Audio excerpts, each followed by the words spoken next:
Is we live? Is we live? Is we live? Took his struggle and his strife, learned to monetize his life. Merch like Jay's darkest times were all brought to the light. Gay sight of the path of walking in his gift, the motivating shift, and all the put downs, the uplifts.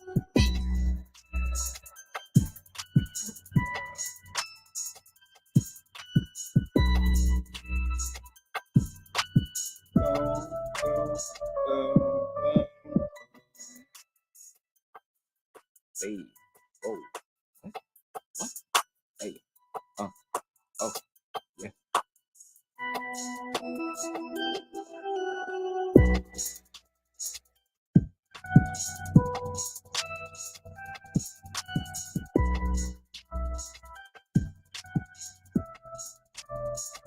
Give me a second, y'all. I'm just setting it up. You know, I gotta get the link after I go live, so I'm setting it up. Put what's it called? Instagram.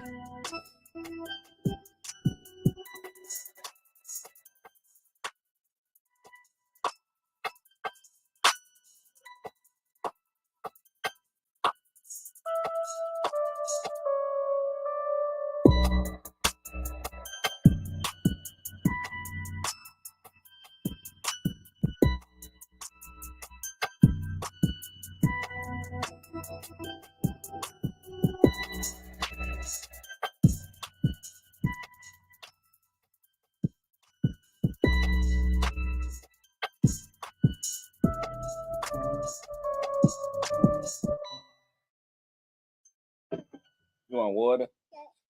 Ask your brother, give you some water, okay? Daddy busy right now. All right. Yes, sir. Yes, ma'am. Get excited. Get excited. So we you know, we in here finna do this thing. Let me load up my fan base as well. I'm sorry, y'all. I'm sorry for the wait. I'm finna get into how I make $200 or how you can make $200 on a daily basis without having a job. Without even having a job. You don't even need a job. You don't need a job to make $200 a day. 7 days a week, baby. You don't need a job. You don't need a job to make that money. Make that money. All right, I just had to make sure I could hear it from my John. Finna buy another mansion. I'm getting claustrophobic. Yeah. All right. Sorry for singing in your ear. All right. So now that I'm on the base of the fans. Yes, sir.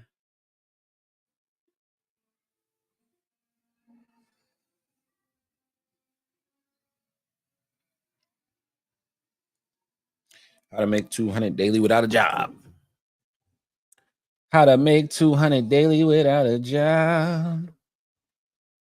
That be number 4.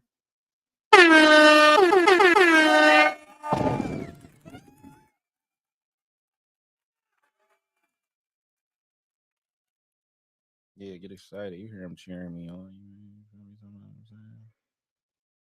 Wow. I hope she didn't really say that.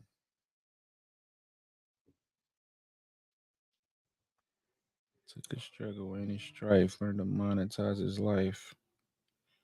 Merch Life J's darkest times were all brought to the light. Hey. All right, now I'm trying to share this, John, so y'all can see it on Facebook. Just give me a second. We finna get started, y'all. I'm sorry. I'm so sorry for the wait. I'm sorry for the wait, knuckle. I'm 98 degrees, Nicholas J, knuckle.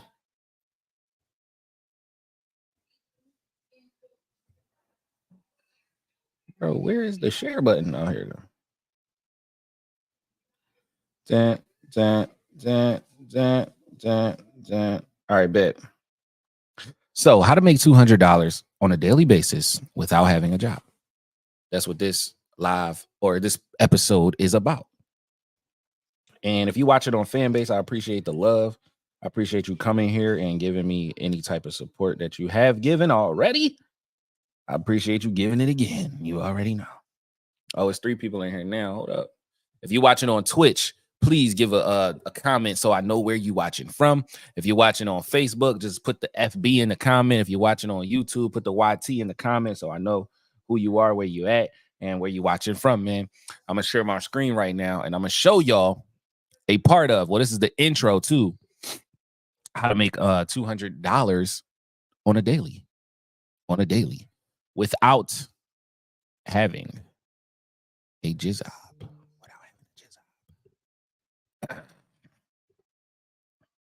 Wham.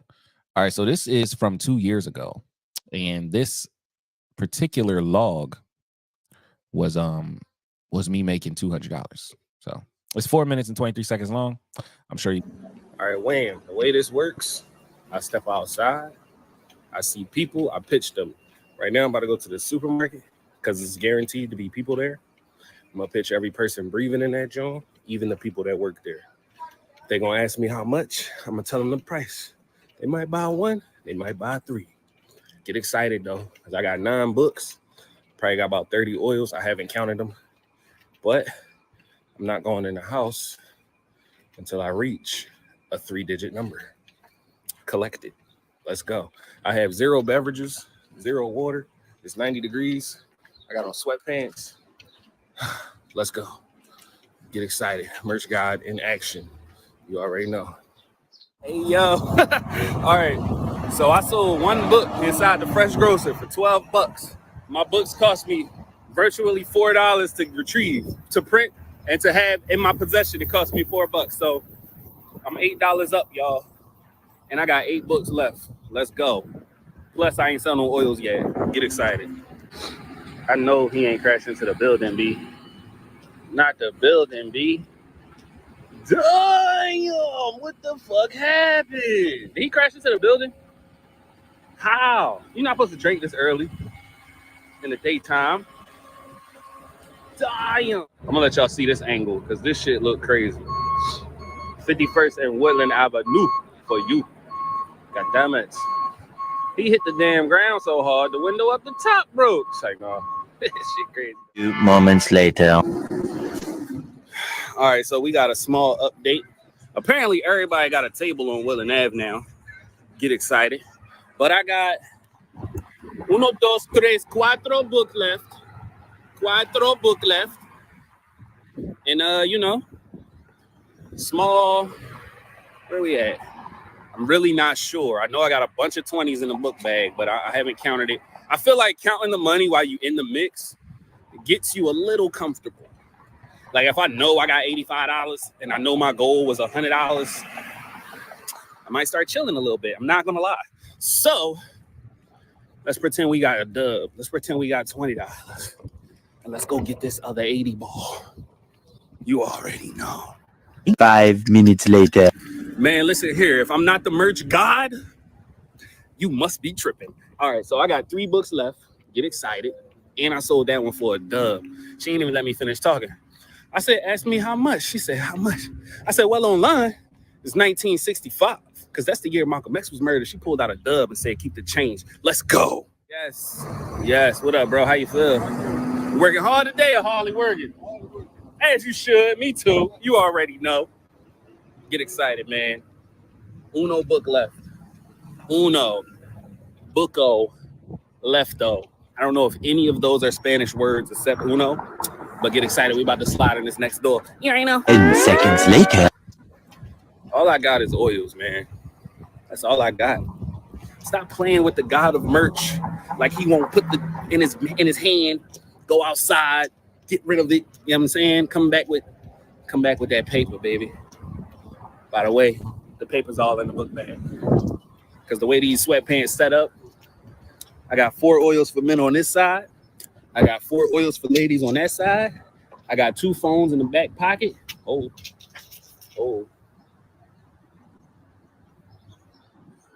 Oh, phone in my hand. I got 2 phones in the back pocket, and I'm just out here living life, man. Merch life. You already know. A little longer than a few minutes later. Pretty much sold out. On my way back down. Had to get on this trolley to go back down to the beginning of Woodland Avenue. But it was a pretty good day, man. I have no complaints. Merch God, you already know.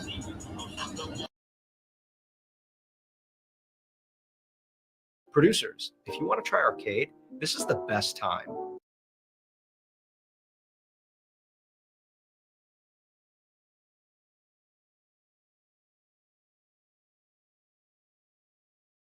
Hold up, my bad. I don't know if y'all can hear me, but in this video, you didn't get to actually see me pitching a person, and I did that on purpose. I wanted to slowly ease you into that part, right?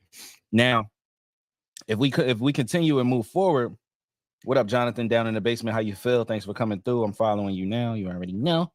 Go to Fanbase if you want to watch this. I mean, if you want to just hear it in audio, if you're watching on Facebook, YouTube, Twitch, or Instagram, I appreciate you. Get excited.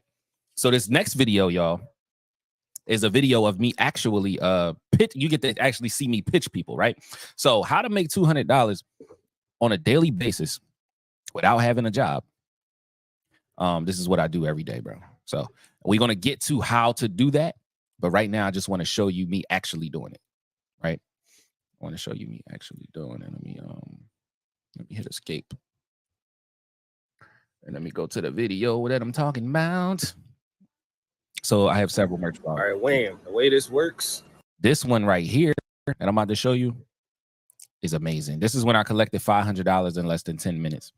And this type of thing isn't rare, okay? This type of thing is not a anomaly or a once in a blue moon, or it's not a rare type of thing, bro. I got over 60 videos of me doing this. Now, the first video I showed you, I'm holding the camera in between when I'm actually talking to people. In this video, I have a GoPro camera strapped to my chest. And Jonathan, if you would like to see this, go to merchlifej.com or and click on the YouTube link, or you can go to the link that's in my bio right here on Fanbase and then click on the YouTube link, and I'm live on YouTube showing this video right now. But this is me collecting $500 in 8 minutes and 40 seconds. Get excited.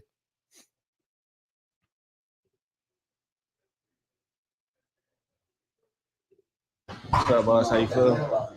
Everything good? Yo, what's going on? I don't know if y'all seen it yet. My man came in here, but don't worry. It's one in the bag for you. The Versace Arrows. And it smells amazing. Yes, sir.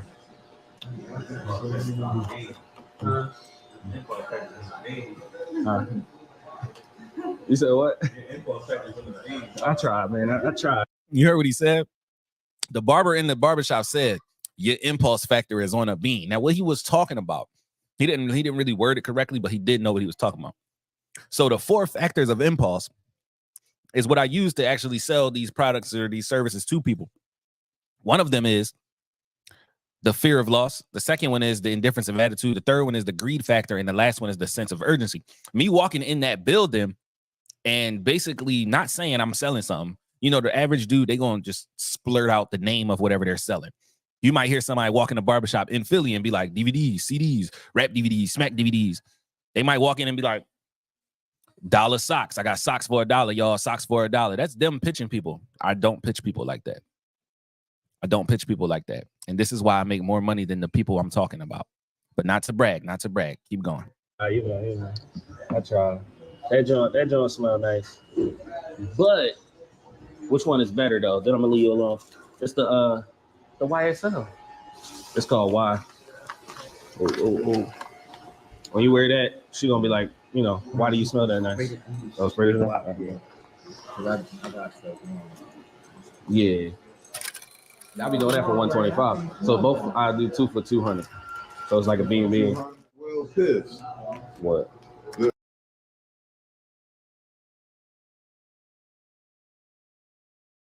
Did y'all hear what just happened? The man said, how much you do that for? I said, I do that joint for $125, but I give you both for $200. Now, this is perfume. This is cologne. So, of course, it's going to be easy to get. I ain't going to say easy, but it's going to be more reasonable to get a higher price. My point in saying that is that if I'm telling you one is one for $125 and you can get 2 for $200, a part of that is the fear of loss, because now you're like, dang, if you walk away, I really got to buy this joint from the store for the $250. You understand me? So the reason I pitch people the way that I do and you use the indifference of attitude is because I don't care if you buy.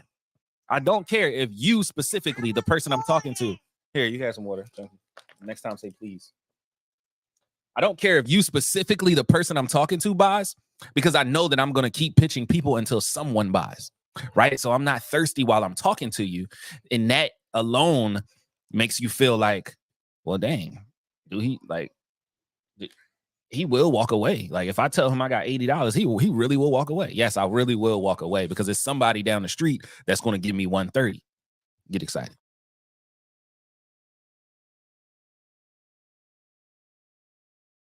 Creed, bro, it's made from whale sperm, right? And it's stank for like the first 5 seconds, and then the first 3 seconds it stank, but then that shit.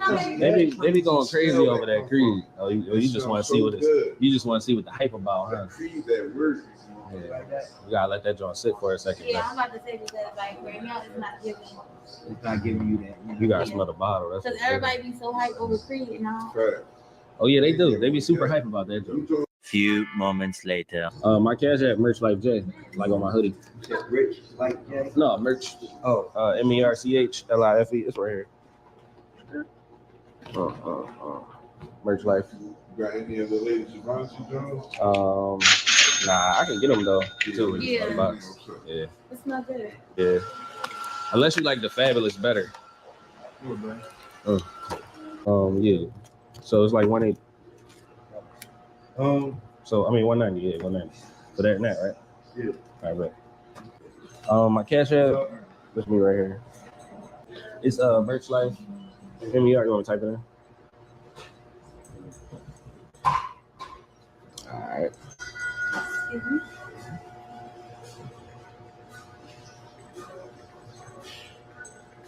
Merch Life J. That's me right there.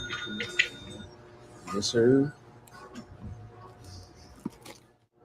No, since you bought that, you qualified. Oh man, I only show this to my platinum customers. The Dior Sauvage.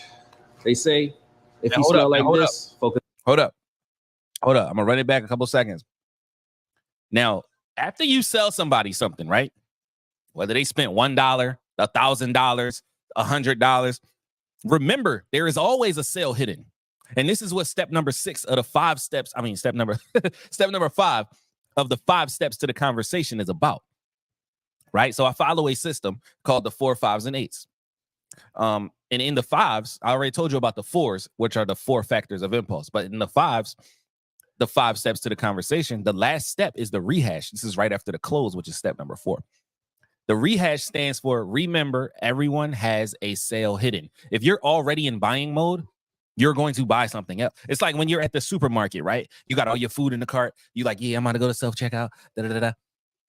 If you don't go to self-checkout, if you go to the regular lane where they ring your stuff up for you, guess what's there? More stuff for you to buy. That's why they put the candy bars, the teddy bears, the chargers, the lighters. That's why they put all the little stuff right where you're about to pay at anyway, so that you can say, well, it's only $4 more. Let me get this too. Well, it's only $2 more. Let me get this too. The rehash works in giant corporations, so why wouldn't it work with your business? Get excited. Oh man, I only show this to my platinum customers. The Dior Sauvage. They say, if you smell like this, focus on yourself, sis. That's what they say. That joint, I don't even open that joint.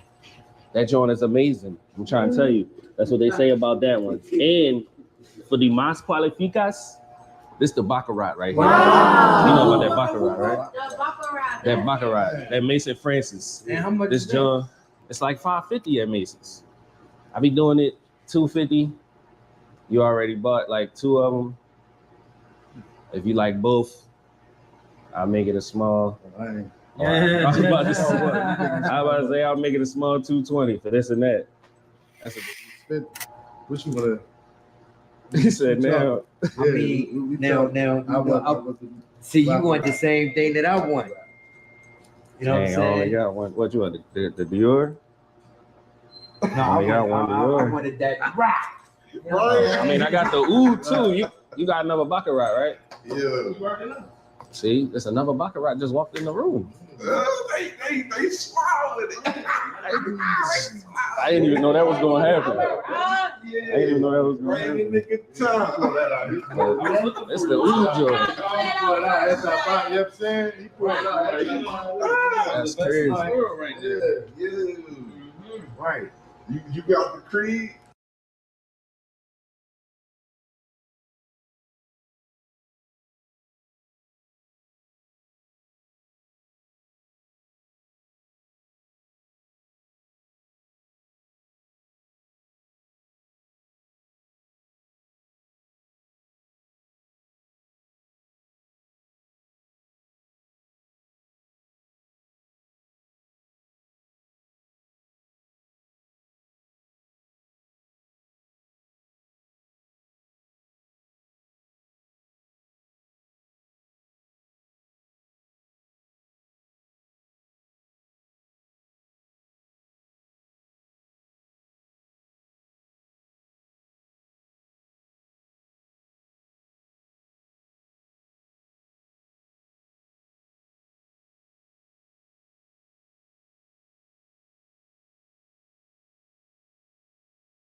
I don't got the creeds. All right.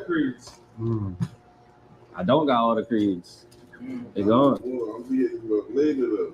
But Yeah, I might hit all right, you I for mean, that y'all bottle, together, right? so I mean, we can make that happen. We both get the job for the. Oh, you saying like Baccarat and Baccarat? Take the Dior Sauvage out. Yeah. Baccarat and Baccarat, 220. That's 2 Baccarats for 220. I don't know. What you think? That's Hey, a man, crazy Which one deal. is it, right? You just came out with some beans. He was out of saying this- he was out of saying this both. He was situation. saying what 2 Baccarats. That's You know what I'm saying? For 220. That's ridiculous. Yeah. Well, you felt like a Tracy already. He trying to talk me into it. Yeah, Yeah. man, you gotta think about it. This That's one a stop fact. became boom bang. You know what I'm saying? All right. What if I threw in the oud and made it a small Ooh, Tracy? that's CC. Ooh. The oud. Ooh. The oud on top of it. Ooh. You know. That hurt. Yeah.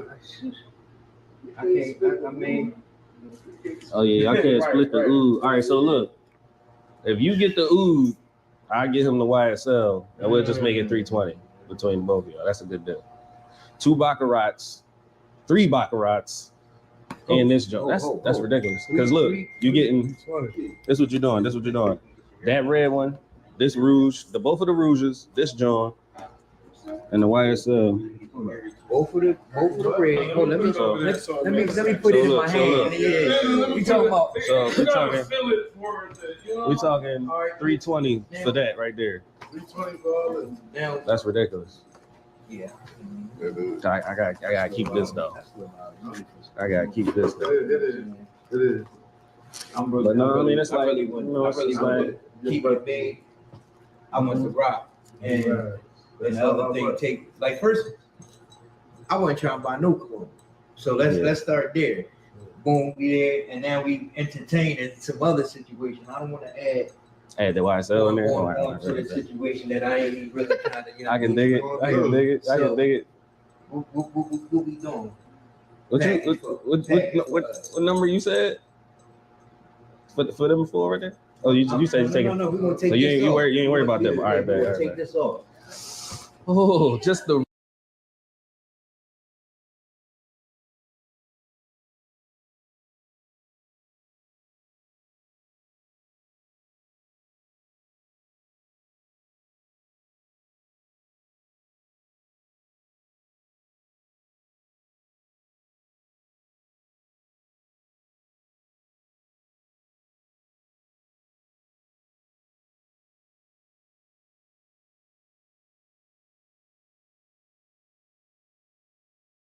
Rouges?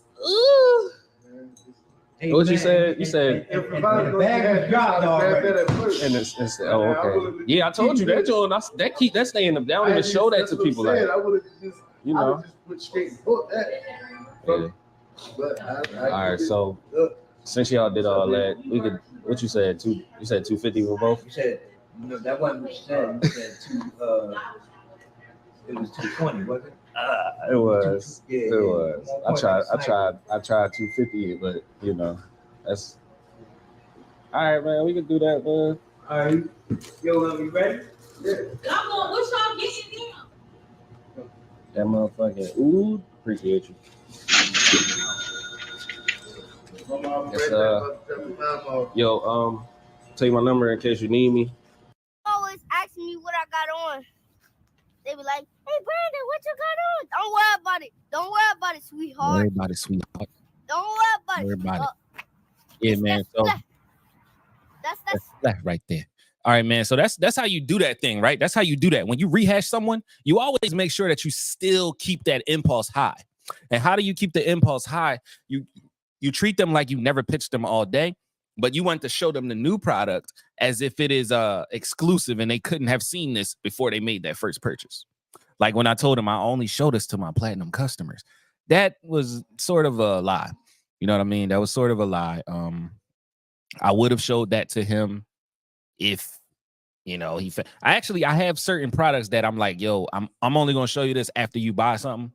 But again, it's like it's called the theater of the mind, the theater of the mind, when you can get the person you're selling to be in that exciting trance, like you're treating them like you don't treat anyone else, knowing that I'm gonna go in the next door and I'm gonna say the exact same things to the next person, because I want the exact same money from the next person. Get excited. All right, so this is the third video that I'm going to show you, and the reason I'm showing you this one, let me go to it real quick. Share the screen. Share the screen. So the purpose of this one, right, is to show you that even when you're rehashing someone, even when you're in the mix and you know that they excited about it, and you know that you could pretty much say anything at this moment, you already got them in your well of excitement. You want to be careful. You want to be careful to not break character, right? You want to be careful to never, ever, ever, because I know this person from selling her stuff before. Now, this is me collecting $425 in 11 minutes. $425 in 11 minutes inside of a supermarket. Which one, black or white? I don't have anything from the street. I don't be on the street. I be on the sidewalk. It's dangerous in the street. No, on the sidewalk. You can get hit by a car. No, what I mean, like, I go on. Get excited because it's already done.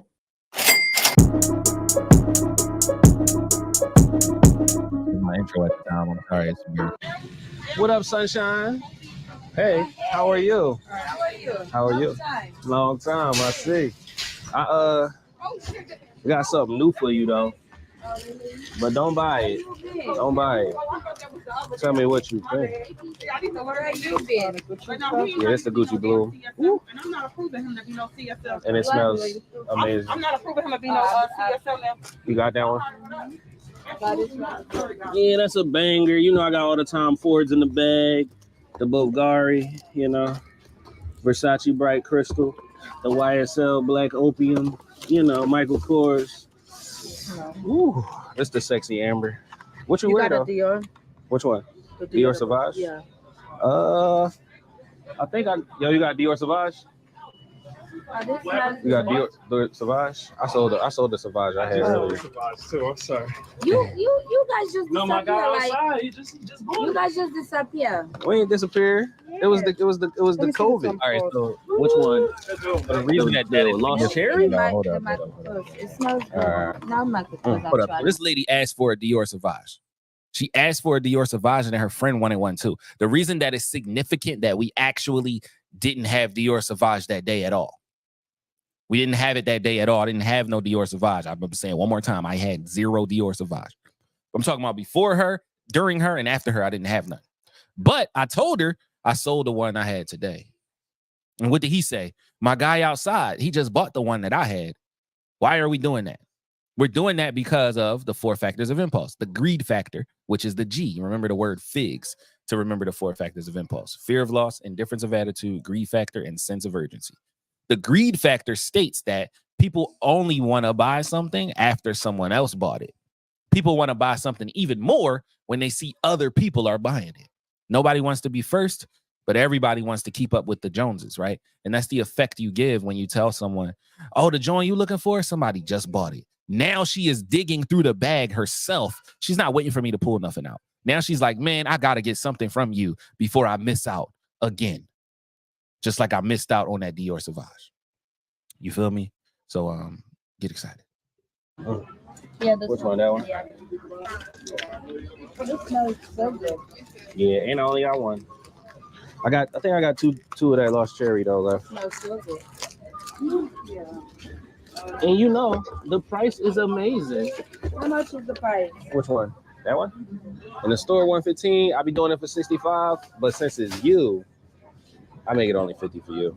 And this one, this time forward, they want $250 at Macy's. Normally I do it for $125, but since you know her, I make it only. Yeah. Bro. All right. So did you peep the 3? It's called the triple price breakdown. You always give the person the illusion of them getting a better deal than anybody else got all day, right? Even though that's the same price I'm going to charge the next person, the person after that, and the person after that. I'm charging them all the same price. I told her what it's worth. So you tell them what it's worth, meaning this is the retail price. And then you tell them what you normally do it for. This is my regular price. And then you say because it's you, or because I like the shirt, or because you bought from me before, or because we on Woodland Ave, or because your sneaks are nice, or I like that team on your jersey. Whatever you can think of that sounds authentic at the time, right? According to that situation. Yeah, since you know my mom, now I'll make it 80 for you. Get excited. And if y'all like both, I could do 120 for both. Don't tell nobody. How much is the creed? Oh, the Creed? You know about that, huh? Yeah. Yeah. Yeah, this is the black Aventus. That's the one I sell more of though. It's a bigger bottle. Yeah. But you know, in the store they want $350, $175 my price, but if you like 1, 2, 3, I do it for $100. So 100, 100, 100, 300. And what's that? The Chanel Allure. Yeah,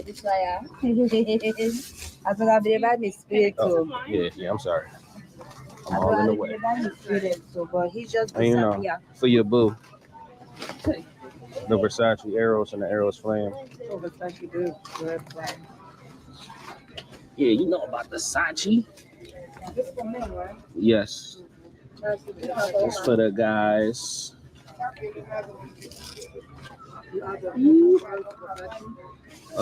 Yeah, Bright Crystal. Yeah. What other females For the ladies, yeah, you can open it. All right, so I got the Lost Cherry for the ladies. Oh. I'm all in the way. All right, this the Bulgari. This a banger. Oh, you know about that, huh? You know about that Creed. Oh. You know how much they want for Bulgari? They be drawing about this. The rosé.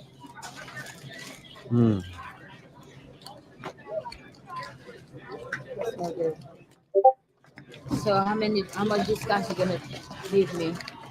Let me get a drink. The same one. Hey, I only got that one and this one. Where's that? Oh, here you go. No, down there is paper, so this one. Yeah. So how much is this?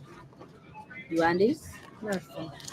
Open Like this, yeah. it's kind of different from the box that I got with why? Which Creed did you get? When I was looking, like it for me, I forgot. Like, Oh yeah, don't open that one. You can open this. I mean, well, it's already. You want me to do it for you? Yes. It's very precious. Yeah, it's a bunch of them though. Which one did you get? It's a green one, a black one, a blue one, and it's a gold one too. Yeah. Yeah, but this how you know right here.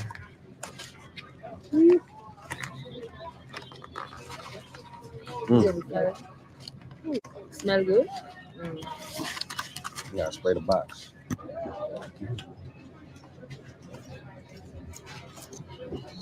Yeah. You gotta let it sit How much for like 4 minutes. Remember I said for you, since you know her, $100. Don't tell nobody though. Regular people pay $175 because this thing $350 at Macy's. Can you wait for me when I'm done? Hold on. What, getting the food? Yeah, I want to get all that. Don't worry, I'll take Cash App. Oh, you take Cash App? Yeah, PayPal, Venmo, all What's your name? that. Merch Life J.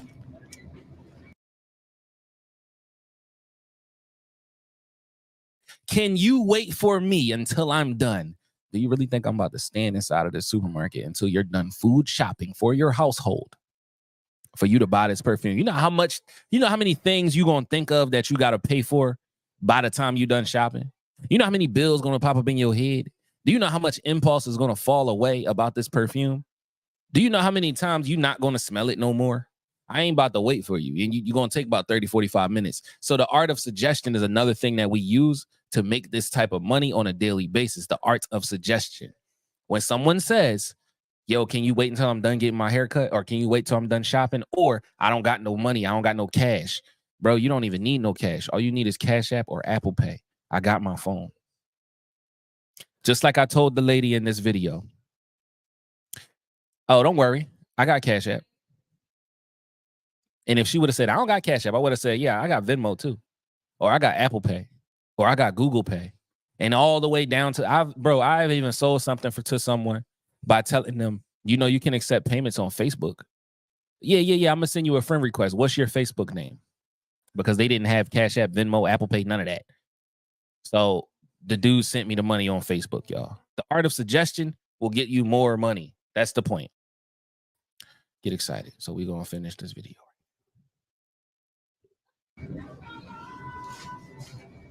Like perfume there, yeah. Yeah. You real? Yeah. You sure? You gonna take my number? Yeah, sure. Yeah. Right. Let me smell the Chanel.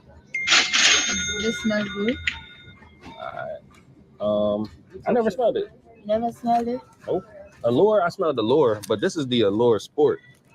They think it smells good? It should, but you know this for men though, right? That's my number. Oh, that's for men? Yeah. Oh no. Oh. I want. Yeah, that's for men. This is for ladies. Smells good. Yeah, Lost Cherry. What? My girlfriend killed me when I got this. She's like, "You gotta give me one." Ooh. It smells like cherry pie. There you go, using like you the gonna eat again. something. Like my Like, girlfriend oh, wanted man. it so bad, even though she didn't even like I only got one. What do you want? Tom Ford, I'll be doing it for $125, but I told you that one and that one, I make it what I say, $150. So it's like $150 for that one. How much is it? $150 for that. Oh God, I already got one. So give me 50. 50. And the white suede. So this or this one for take? Take Huh? take a Gucci gift too. This one? That's Tom Ford white suede. That joint is a banger. It's better than the other one. Yeah, but if you want the Gucci, I got one in the plastic too. So the Gucci and this, which ones is good? I like all three, I ain't gonna lie. But I like everything. You know, my opinion is like, I like all of them. The Gucci smell good. You don't ask the salesman which one is better. You gonna make you buy all three. Yeah, I thought you would have liked this Gucci better than this one though. No, I don't like Chanel. every 2 hours. No, this is. No, that's the YSL Opium. Every So you're doing them two for the 100. I make that one 40. So it's like 140. You That's know a how good to deal. talk business. And if you wanted this too, all four for 160. That's like 50-50, 30-30. Ooh. Ooh. Only because it's you. spray everything. I hope they're real. Yeah. She said I gotta spray everything. Thank God I got your number. Yeah, what you thought I was gonna run from you?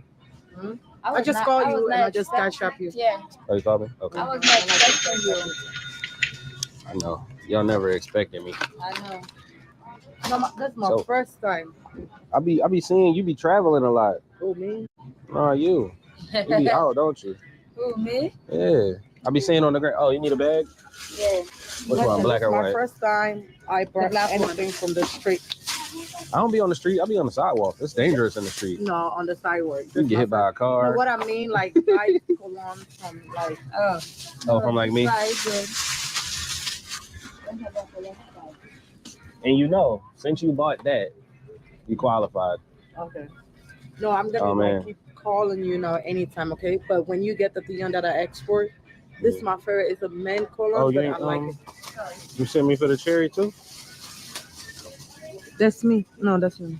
This you right here. Yeah. But that was for Creed, right? Mm-hmm. What about the lost cherry? Oh. You see, I already put it. So why are you working with this now? I'm shooting a documentary on my, on what I do, so that people can see it. I'll put it on YouTube and stuff like that. You doing it right now? Yeah. This is my first time. I hope everything good. Yeah, everything is good, It's gonna come through any second. Right, the Wi-Fi. All right, bet. Yes, ma'am. And remember I said you qualified. For me, you don't give me no Huh? discount. Yes, I did. Look, You did. since you bought all of that, now I gotta show you the Issey Miyake. Just kill it. No sabi de ser. The Issey Miyake Pure. No sabi de ser. Always got something that you ain't It's the new one though. so I can rehash you after you buy. Just said, okay, because you know the first time. Let me And give I- it to you. And I only show this to my platinum customers. The Dolce. Oh my god. It's gonna have them chasing you down the street. Ooh. Ooh. That's a banger. Which one smell the best? Oh, you trying to see what else in there? No. The Smell it. What, the Versace? No, not the Versace. The, What? The one she got. Which one she got? Guilty. Oh, this right here? How much you gonna give me now? 40. No, that's too much. That's too much. Yeah, Oh, Okay. 30. it's like everything. Okay, I did spray it. So 30 is good. Look, she trying to get me to say something lower than that, ain't she? I can't do that. 25. Hold it on. Sabi talk. Yeah, 25, that's good for that one. Don't tell nobody though. And I ain't even gonna show you the Baccarat. No, we don't want to see it. All right, bet. We don't want to see you. All right, y'all have a good one.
See you. Scheduled program. Sorry about that, y'all. So let me share this real quick. So what I wanted to say about that video, the reason that went so well was the 5 steps. So the first thing I did when I walked in there was complimented them. One lady knew who I was. The other one had no idea who I was. And she said it several times. This is my first time buying off the street. What did I say when she said buying off the street? Always keep the vibration high, y'all. As a salesperson, always keep the vibration high. Laughter is way higher than confusion. She's confused by telling me I don't really buy stuff off the street, letting me know that she's not so much trustworthy, right? She's like, I don't really know you, but she know you. That's the only reason I'm buying. And what I say, I don't be on the street. I be on the sidewalk. It's dangerous in the street. You can get hit by a car. You can get hit by a bus. I say all of that because that made her laugh. You feel me? It made her laugh, period. And that's why she got so comfortable and was able to come off of $400, $425 to be exact. What up, Amor Rod? How you feel?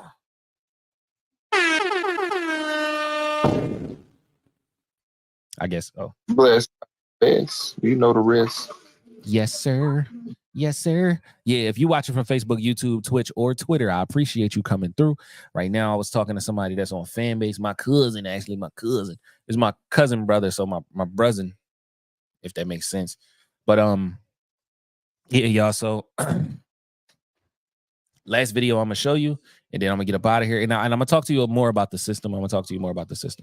But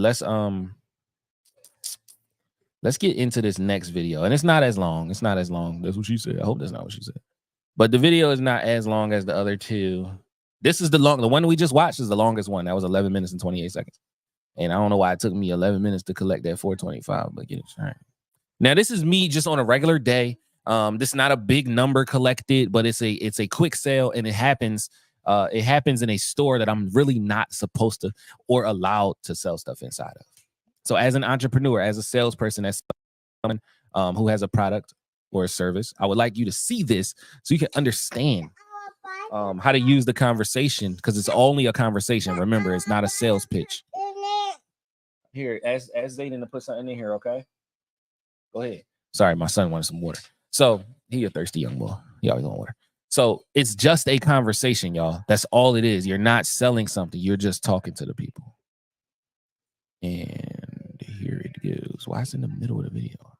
Interesting.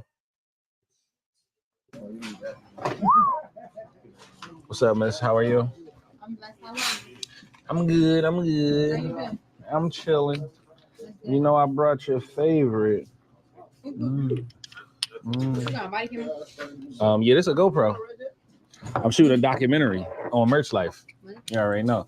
That's the Beyonce Rush. But which one you think? Oh, you got this one, right? BBW? And you got these two, right? I be doing one for 12, two for 20. I think I gave you one on top of that. Like, you know, when you get more than one, you get a better deal. I'm not sure. Who helped you? Who was helping you? Dupree? That's the Marc Jacobs Daisy Love. That's a banger. Let me see. And I know you know about Peach to Rock. You got that, right? I need my $2. I got cash it. I'm gonna get you. That's cool. All right, yeah. You got cash it? Mm-hmm. My perfume boo? No, this one? Yeah, I think so. You told me right before I'm about to get done, because you know I'm about to have to meet you at Aramingo. Don't you be at Aramingo though? Yeah, my man Cal be down there mostly though. I know, right? I might be down there. Oh, you working at the one on Aramingo? Mm-hmm. I need my pink one. You know, I ship, I deliver, all that stuff. That's me right there. Yeah, this one. What's this one? I got this one. Which one? That's the Marc Jacobs Daisy Love. Yeah. What's for boys? No, it's for ladies. Yeah, I got this stuff. And Beyonce Rush. Yeah, you know I got a Pink joint, yeah. right there. All right, thank you. Oh, you know, appreciate You you. know I'm about to leave too. Dang. Well, you talking about like for the day? Yeah, that's that. So when your first day at the new store? Monday? Oh yeah, I'll see you up there. I ain't gonna be back here by then. Probably not. I don't know.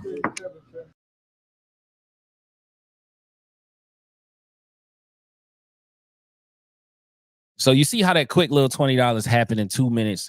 Not super hype about it, not all salesy about it, not all, you know, like it's okay to be excited. Definitely always be excited. Don't ever take away the excitement.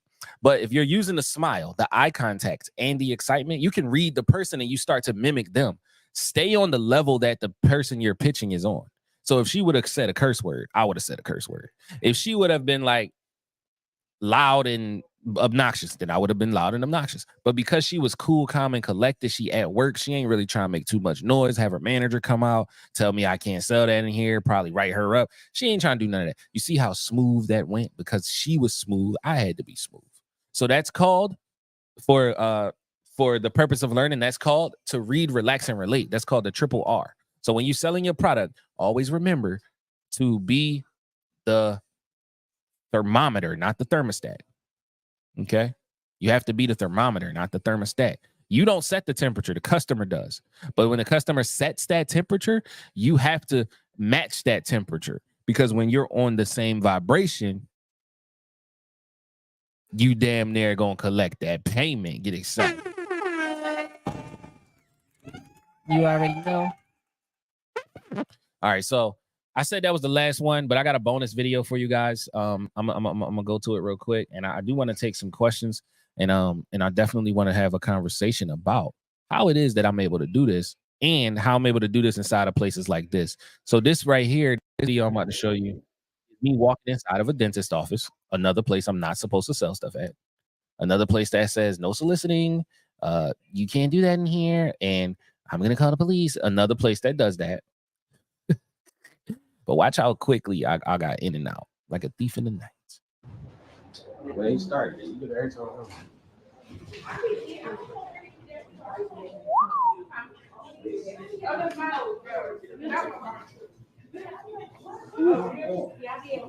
What's up, Miss? How are you? I'm good. You got an appointment? Yeah, your edge is popping. Thank you. Yeah, my ex was bald headed, so I had to tell you. Please. Huh? Can you sign over there on that clipboard? I just need your opinion. Tell me what you think. You got a camera on? Yeah. Is you recording me? I'm always recording.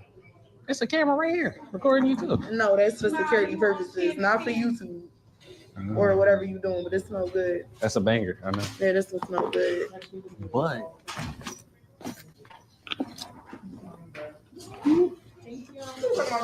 which one is better? It's the Lost Cherry. Time for it. Hold up. It really smells like a cherry pie too. That's the crazy part. Which one? What? That's Purple Haze. Don't that smell like the joint, the oil that everybody uses? Amber White. I mean, I got roll-ons too. And the other one is the All Over Philly. How much you charging for these? These ones 15, these 5. Oh, the Rose Prick. I think I'm gonna be keeping one of these too. There's a top one there for you. Oh yeah. Rose Prick kind of chalky. Yeah, I'll take those too. It's like a crayon. It's not really floral like you would expect it to be. Well, 15 for that. 15, 5, yeah, 20. Yeah, I got Cash App, Apple Pay. For the ladies, I got the Creed Aventus too. For ladies? Yeah, that's the one for her. Oh, did you reserve your Stump your toe.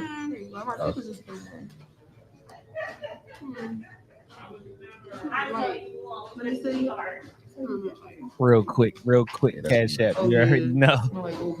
Yeah, Creed do smell like old people. Like a powdery scent.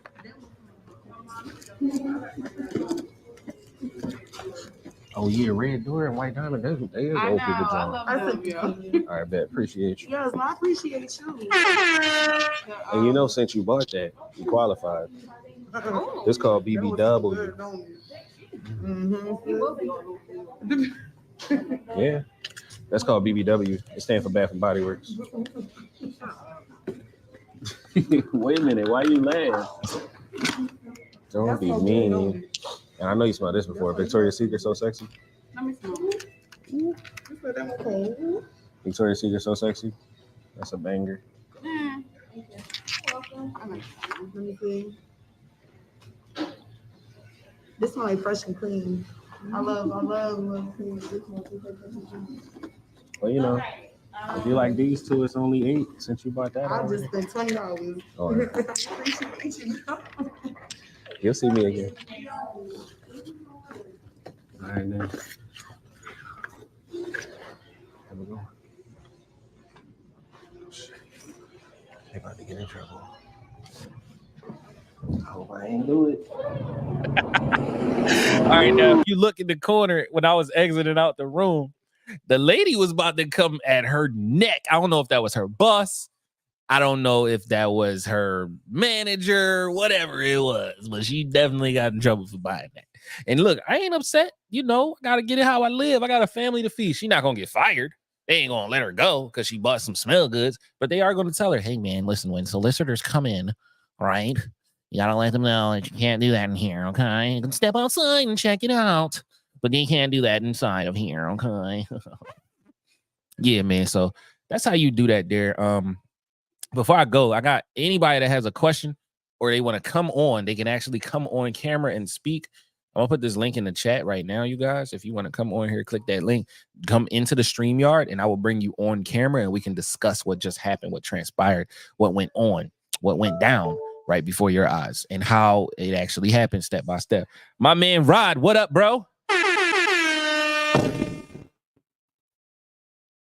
Man, I was definitely coming with the questions and the inquiries, man, because that was like poetry in motion. I ain't gonna lie to you, brother. I ain't gonna lie to you. Now, you know, I'm in Atlanta right now, home of the scammers right now. You know what I mean? So a lot of times, keeping it real, a lot of times, man, you know, people really get defensive when someone comes up to them about any type of sales, because that's what we call a scam round here. You know what I'm saying? But the way that you approached your potential customers and made them actual customers and potential clients was like amazing, bro. I mean, the psychology behind what you do is it's really interesting, bro. It's more than interesting. It's really a science. So the one thing I wanted to focus in on or ask about was the comical part of it. I don't mean comical, but I mean, you know, I noticed that you made them laugh, and that kind of like made them comfortable, you know. And I think there's a psychology behind, you know, making someone comfortable and knowing what to say. Like you said before, checking the temperature, you know, that was dope, because you do want to make your customers comfortable enough to purchase something from you. You gotta make them at least trust you, you know. So I just wanted to like get into your head and mind frame when you are, let's say, gauging a person, and what you deem as a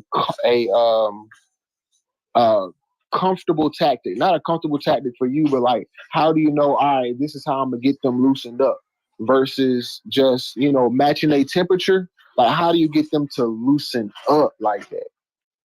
Well, it's called the icebreaker. So the very first thing I always do is give someone a compliment. So and it's very rare that doesn't happen. But within the 5 steps to the conversation, the first step is the intro. And the intro could be however you greet people, right? It could be a assalamu alaikum. It could be a shalom. It could be a, what's up, bro? How you feel? It could be a, how you doing, miss? It could be whatever it's going to be. Or good morning, top of the morning to you. However you naturally greet people, it has to be how you naturally greet people, so that it doesn't look inauthentic. Because like you said, most of the time when somebody gets approached by a salesperson, their guard is already up. Matter of fact, you get approached by a stranger, your guard is already, why is dude talking to me? What he about to do? What he about to say? And he getting closer, and he got a duffel bag, and he got a camera on his chest. Do you know that that's like top tier level 10 difficulty to sell something? When you got a big duffel bag, a camera on your chest, and you approaching a stranger, that's like level 10 difficulty. That's the hardest time there is to sell something, because you're already a stranger. So to break down their wall, right? Yeah, it's your turn, Liam. Who? Chase? Tell him I said give you the controller. So the icebreaker, after your intro, you always want to give them a compliment, so that, and I give people compliments based on whatever the loudest thing is. So like if a dude, if he got a fresh cut and I can still see the white line on the shape up, I'm talking about that. If you got on a hoodie or Like whatever it looks like to me, you want me to notice, that's what I'm going to compliment. And in Philly, they call it dick eating, and in Atlanta, they might call it dick riding. But to be honest with you, bro, people want you to do that. Like that's, and like if you come at a female and you like, what's up, shawty? I need your number. She gonna say no. But if you make her laugh and you hit her with some compliments first, she's gonna say yes. So you got to break the ice to get them to drop their guard. So I hit him with, what's up, bro? How you feel? I like the tie. Yeah, man. I was gonna ask, could I borrow that? I got a date tonight. And he gonna laugh because I'm dead serious. I'm not smiling yet. I'm gonna look at him in his eye after I say that. He gonna be like, hey, yo, bro, you out of pocket. And I'm gonna start laughing too. And that's when I go into the pitch. And I land my plane with that.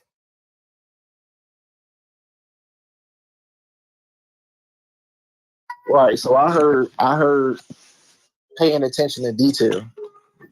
I heard, you know what I'm saying? I heard that, you know, I'm talking about as far as how I, you know, and one of just a confirmation for me is a tactic, you know, that everybody has been saying to do. And sometimes, you know, I have to make it work for me. You know, like people always say, remember the person's name. They say remember the person's name. If you remember, if somebody comes up and say, hey, my name is Alex, and you know, I just was interested in what you got to say, I'm saying, oh yeah, what's up, Alex? You know, da da da. But sometimes if somebody's talking to me and they say their name, bro, I'm holding on to that name. I damn near don't hear shit else but that name, because I know that's the most important. One of the most important codes of conversation. I'm just saying. So at the end, when he finished talking, and then I say my spiel, and I say, you know what, Alex, I'm gonna tell you, man, just me saying it, because when people do it to me, I feel great, bro. I feel like, oh yeah, we buddies now. So to kind of bring it all together, you know, paying attention to detail, I do that for myself. Like, what makes me feel good? You know, what kind of makes me put my defenses up when somebody's coming to me, you know, but definitely, like you said, if I got on a certain piece of jewelry on or something like that, and this is the one person that compliments me on that one piece of jewelry that I made sure to wake up on and shine up, oh yeah, we buddies. We buddies. You know what I'm saying?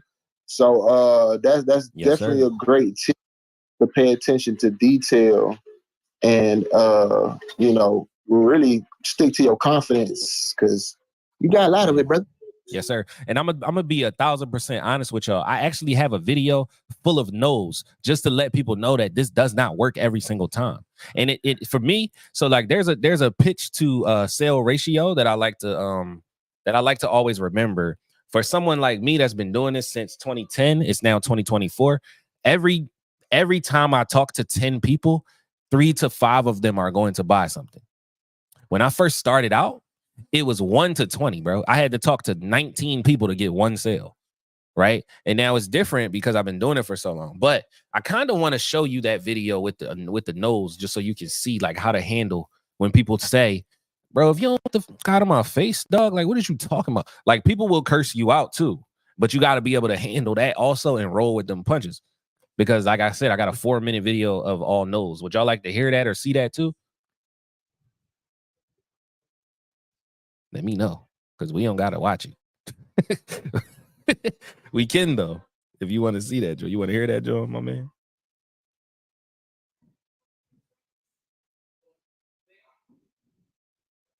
All right, so Rod is not responding. My bad. Watching it on, I can't watch it on where I'm at. Yeah. So look, if you go, you know, on the YouTube channel, I'm live. On Facebook, I'm live. On Twitch, I'm live. On Instagram, I'm live. I'm not live on Instagram, I'm sorry. YouTube, Twitter, Twitch, and Facebook, I'm live. You can visually see what's going on as well. But yeah, all these videos had all of these videos I was doing that on here, but you can still hear it too. Oh yeah, no, I was rocking with when I was listening to it. A lot, it made me feel like I was more immersed into it, kind of just listening to the conversation. Go ahead. All right, bet. All right, so this is the video with the Nizzos.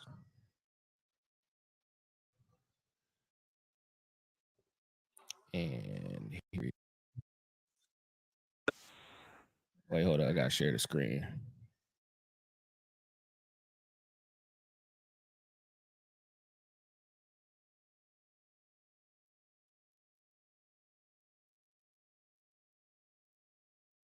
All right, here it is. My bad, y'all.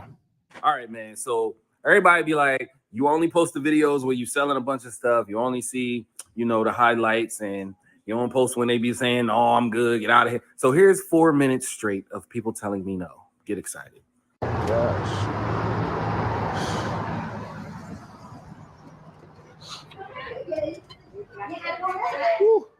Hey, where the people at? Nobody here. Oh, next time.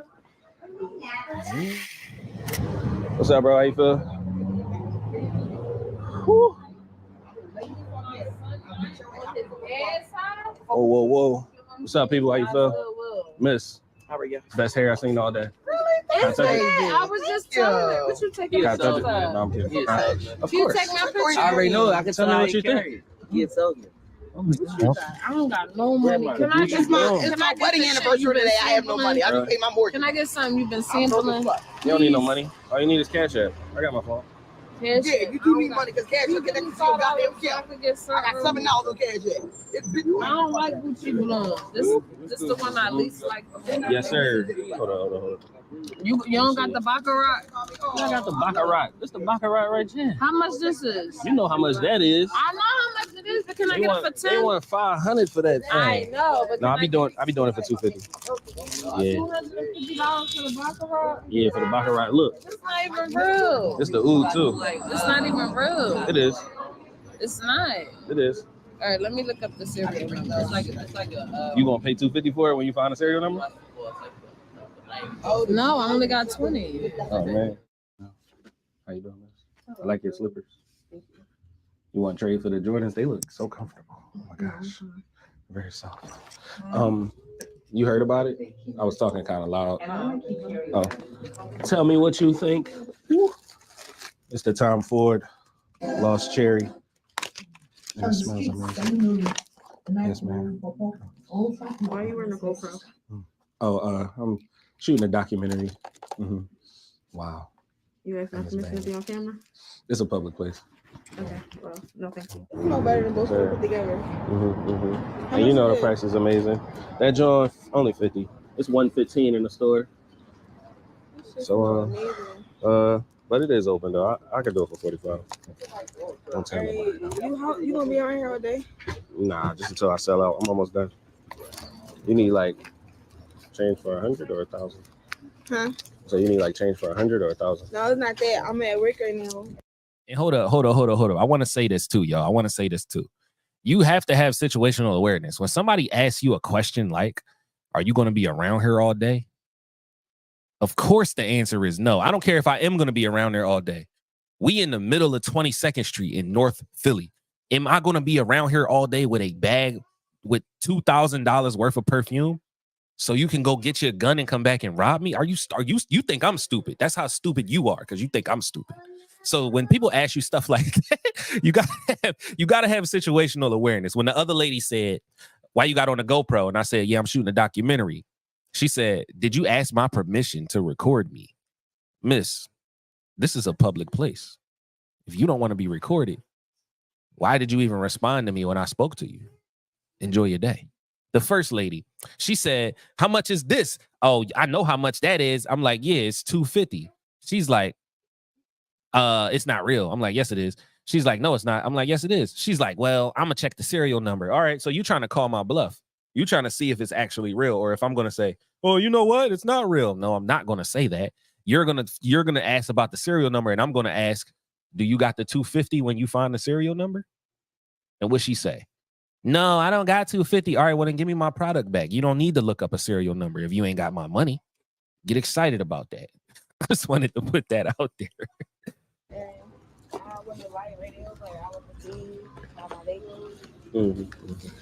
But he got your number. I'm going to call you, right? All right. Yeah, you'll see me again. Have a good one.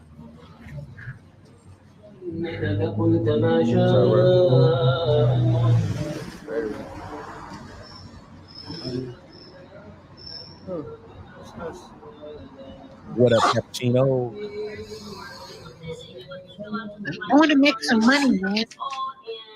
Hello. You already How you know. doing, miss? The locks are nice. I brought you some smell goods today. I don't do smell good when you don't have Oh, you a don't do mask that? on, so you can't be in here anyway. You don't have a mask on. Yeah, how much is your That course? wood is nice, though. How much do I have to pay for the course?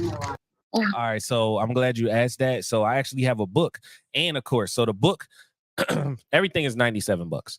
And with the $97, you get a copy of The Science of Winning that has the 4, 5s, and 8s in there, and it has a couple other things that's going to help you sell your product. But you also get a month's worth of weekly coaching with me. So that's 4 coaching sessions, and that is a value of $400 by itself because I charge $100. What products am I selling?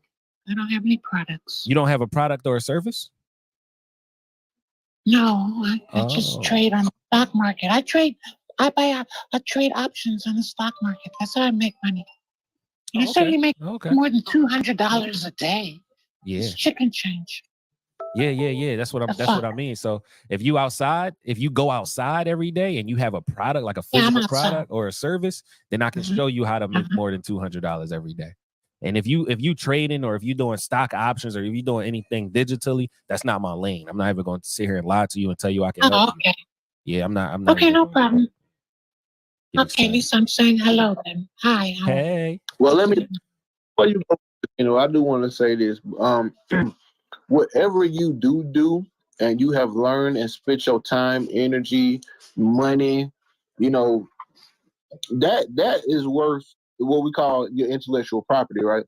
So you can sell that intellectual property. Like you have products, you have. Oh, I know that, but I just give it away freely.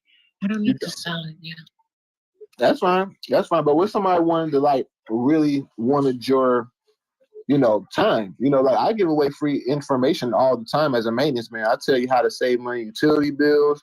I show you how to install your own faucet and save yourself $150. You know what I'm saying? Or electrical, whatever. I give away information. Yeah, I do the same thing. Yeah. But there's some people that really want to get into the industry. They really want to, and they demand my time. Yeah, but they gotta go elsewhere. No, I'm not doing all that. Oh, I got you. What kind of products and services do you have in mind? None. I told you I trade options on the stock market. Oh yeah, for sure. Damn, so I should be asking you some tips. Yeah, basically, but that's okay. Well, I'm following you right now. I'm gonna catch you when you drop some info. Open the room. Yup. I'm in every room. But for the sake of the podcast, let me finish this video with all the no's, and I can talk to you about some more stuff. Okay. What you gonna pull up next? I don't know, man. I take Cash App too. Cash App? Yes, sir. One that's open. You know how much this is, right? I just want you. What you need? Change for 100? No. All right, this is what I can do for you. I'm not going to tell you 250. I'm not going to tell you that. I'll tell you this right here. Nah, I don't wait. 150. What? 150. 150. Yes, sir. It's open too. Oh, you say you gonna go to the store? Enjoy your day, man. Bet. So when you in the mix and it be negative people and they be like, no, and they be like, I'm good. It be kind of frustrating. You do be kind of like, I'm about to go home, smoke a blunt or something real rap. But you gotta understand, man, that telling people to have a good day and keeping it moving is your best option. So street salesmen, merchandisers, entrepreneurs, whatever you want to be called, say it with me, man. When they get upset, when they tell you no, when they say they ain't got no money, just tell them have a good day, man. You already know. Yes, sir. And that's how you do that thing. Got to be more careful, man. Got to be more careful. All right, so listen, just like I told Cappuccino to have a good day, you gotta be like, listen, man, I don't know who Cappuccino is, but to be honest, that sounded like a man pretending to be a woman. I don't know if I'm tripping or not. Rod, did you get that vibe? You know, I did. It did sound suspicious and even Diddy-ish, if I will. If you like, but you know, I didn't know Diddy-ish was a word. Yo, he said Diddy-ish, yo. Diddy-ish. You gotta go trademark that now. That was very Diddy-ish of you. It wasn't the Diddy-ist, you know what I'm saying? But it was the Diddy-ist. Hey, yo. It wasn't the Diddy-ist, but it was Diddy-ish. It was very Diddy-ish. Yeah, man. So I ain't mean to cut your wisdom. What you were saying, bro? Nah, I want to say, hey, now that's a real one down there. T Hick is a real one down there. Hey, but, T Hick in the building. But yeah, that one just left, man. You know, I'm you know, hey man, say man, I'm a man, so man, say man. I don't know about them he, she, we, she. No, that was somebody fake page. Huh? It was like a fucking like clown. Everybody have one of those fucking clowns for each, you know. Serious PTSD. Whether you're on Clubhouse or anything. Oh, so they was they came in here to just bid. They just came in here to be funny. Yeah, it's a clown. Yeah. Right, that's what's up. I appreciate it. And I'm over here sparring, like, hold on, get back. You're gonna get some products and services, bitch. Yeah, I said you got a product or service. Well, what products or service am I selling? I'm like, bro, whichever one you got, but this is how you do it, you know. But yeah, man. Clearly, it's a dummy that don't have a life. So yeah, they was when bored. you try to ask a question and they respond like that, clearly it shows. Mm-hmm. Mm-hmm. Yep. I appreciate you. My uni. So yeah, man, you gotta listen. You gotta when you in here and it's the same way when you on the field, when you selling your stuff, you have to keep the level head of step number 6 of the 8 steps of success is to maintain a positive attitude. Now, step number 1 is to have a great attitude. Why is the attitude in the system twice? Because it's doubly important than everything else. The attitude is the string, if you will, to the necklace that everything else is, right? So all of the parts of the system are the beads, but the actual string, the chain, is the attitude. Life is 99% attitude, 1% skill. If you can't maintain a positive attitude, you really can't maintain nothing, bro. It's to the point where right now in my life, the only people that can bring me out of character and actually make me angry are my children, to be honest. Just my kids, man. And I'm working on that too. Sometimes they make me so mad, I'll be yelling at them. You feel me? I feel you. I just followed your camp. Yes, ma'am. Thank you for that. What up, Influx? How you feel? And we talking about $200 a day, y'all, with no ads, with no internet. We talking about out of your own hand with a physical product or service. $200 a day or more. Now, if you got a service, to be honest with you, if you got a service, you can make more than $200 is not a limit, right? It's not a limit at all. By any means, it's not a limit. It is a beginning. What up, Influx? How you feel? No, you can keep going. I'm listening. Yes, sir. I think he put those emojis up, meaning he's eating as well. Oh, okay. I see them Jones and the Chizat and the Chizzies. Yeah, I'm having my dinner with y'all. Is that okay? I hope you don't mind. No, that's totally fine. I don't mind. I just had my dinner while them videos was playing. You already know. What up, Hookah bruv? AUP? Hookah brother. Hookah brother. Come on, man, get to wow. Right. It does say hookah brother up. That's crazy. What made me think of a hookah? That's crazy. You don't know your audience? Come on, That's crazy. Hookah brother up. What's up, bro? Please and thank you.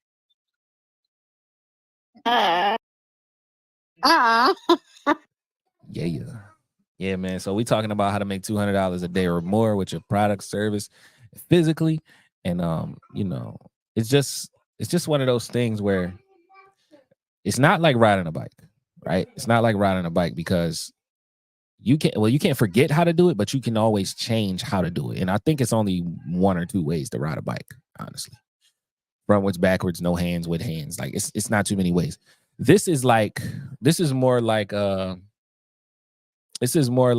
being yourself in the maximum way possible, right? Not being afraid, like Rod was talking about confidence earlier. Y'all think I have confidence. I don't have confidence. I just don't care if I get rejected, right? That's two different things. Confidence is when you feel like you're the best at something. Me personally. Well, you are.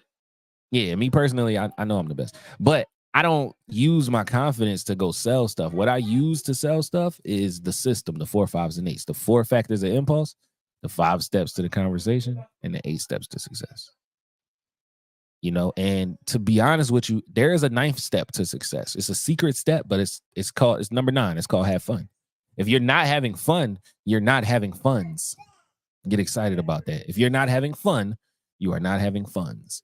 And if you want to do something that gets you paid, but it doesn't fulfill your purpose, it doesn't fortify your spirit, then you might as well go get a job, bro. You might as well go get a job that you don't even like doing. You might as well go work at McDonald's or something, because they're going to pay you. You're just going to be miserable. You're going to be an NPC. And the best part about Merch Life for me is that I love talking to people. I love getting rejected. I love getting yeses. I love making pretty women laugh.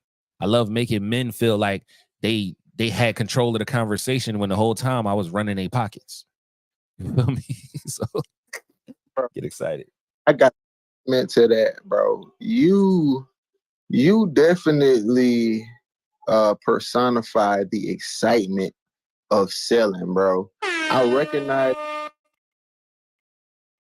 like, I look in the mirror, bro. You know what I'm saying? And that is the ultimate truth. Like, it don't matter what you do. If you have a passion for it, bro, people are going to recognize it. They're going to want to be a part of it. They're going to want to support you. You know, you're going to be, you know, a pleasure to be around. I done bumped into too many people that really hate what they do. Bro, they hate what they do and they want to be successful in it. It's crazy because most of them come in the form of a job. They hate their job, but they want it to make them rich. Are you serious?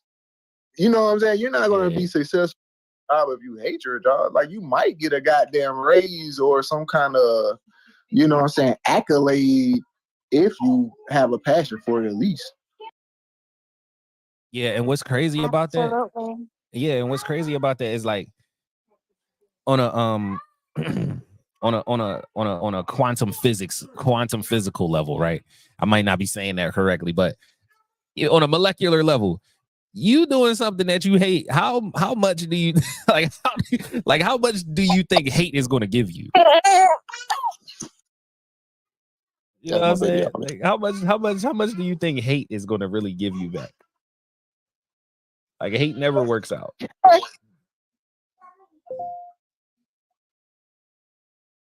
Somebody was saying something. You can go ahead.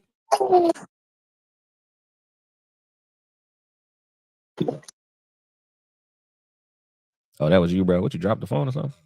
What up, Moby? How you feel?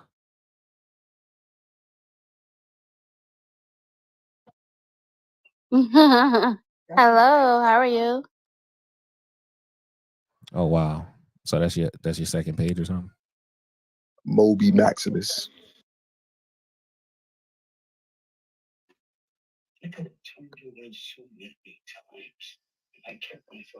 I want to hear what some of those. Okay, he said something in the chat, so that was his reply. So whenever they don't answer, you even assume they on the phone, or definitely check the chat. Bro, whenever anybody's wrong, bro, y'all just need to send her some hearts like this. Boom, boom, boom, boom, boom, boom, boom, boom, boom. All right, y'all need to just do that because she's definitely going to moderate your room to the expertise level 5. You know what I'm saying? That's maximum if you didn't know level 5.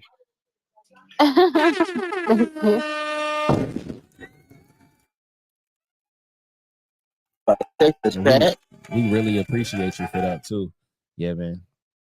So I don't want to hold y'all too long, man. I mean, I've said all I can say. I've given what I can give. Do anybody got anything they want to pull from me? Ask a question.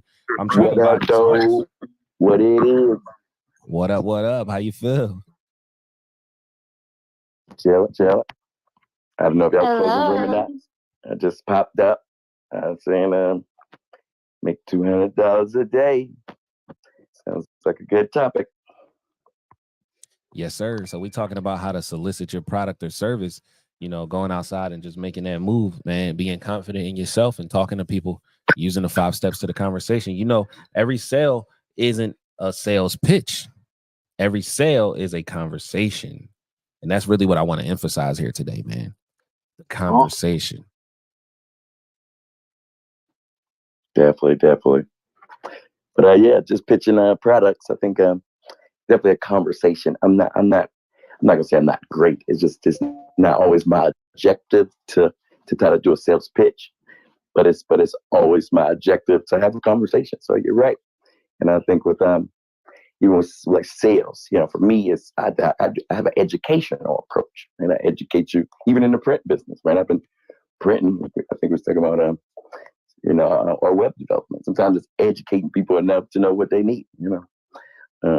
And then, then they buy. You just educate them on the products or educating them on how to use the products, for example. And then they're like, well, matter of fact, you offer that. So that's great, but definitely a great perspective when it comes to, making that $200 a day. And it's really like, instead of like you said, solicit your service, sometimes it's making a post. I think that's the conversation. It's just having to have a conversation with social media, you might have to make a post. Other than that, I guess you ain't talking, right? But so yeah, definitely. I think that's one of the biggest things. Having that once you have that product and service, let people know about it every day. They may not want it today, they might not want it tomorrow, but they probably gonna buy it next week. So and I've been in business for 10 years, so people that call me from years ago, they be like, "Oh, you still do such and such?" Matter of fact, I sure do, right? And then, that last conversation, led to a sale today. Maybe in a year, it may have been a year ago, but as long as you stay consistent in what you're doing, and go higher level, I guess stay consistently doing more and better things. But, as long as you don't switch up, some people switch up. They may have something now and then, somebody here, I'm like, oh yeah, where that thing at? Oh yeah, I switched to the, then they're like, well, I guess never mind. Right? But, sometimes it's building in that one place and then expanding from there. So I might have started with shirts and now, wrapping buses and, doing Sam's Club decals and stuff like that. So sometimes, the smaller jobs, when I was only doing like merchandise and shirts and stuff, it would kind of tick me out because I would have to get hella orders just to, make my week. But moving up to commercial contracting, I get one of those every month, then and still get all the smaller orders. It evens itself back out. So sometimes it's not just soliciting to the people next door.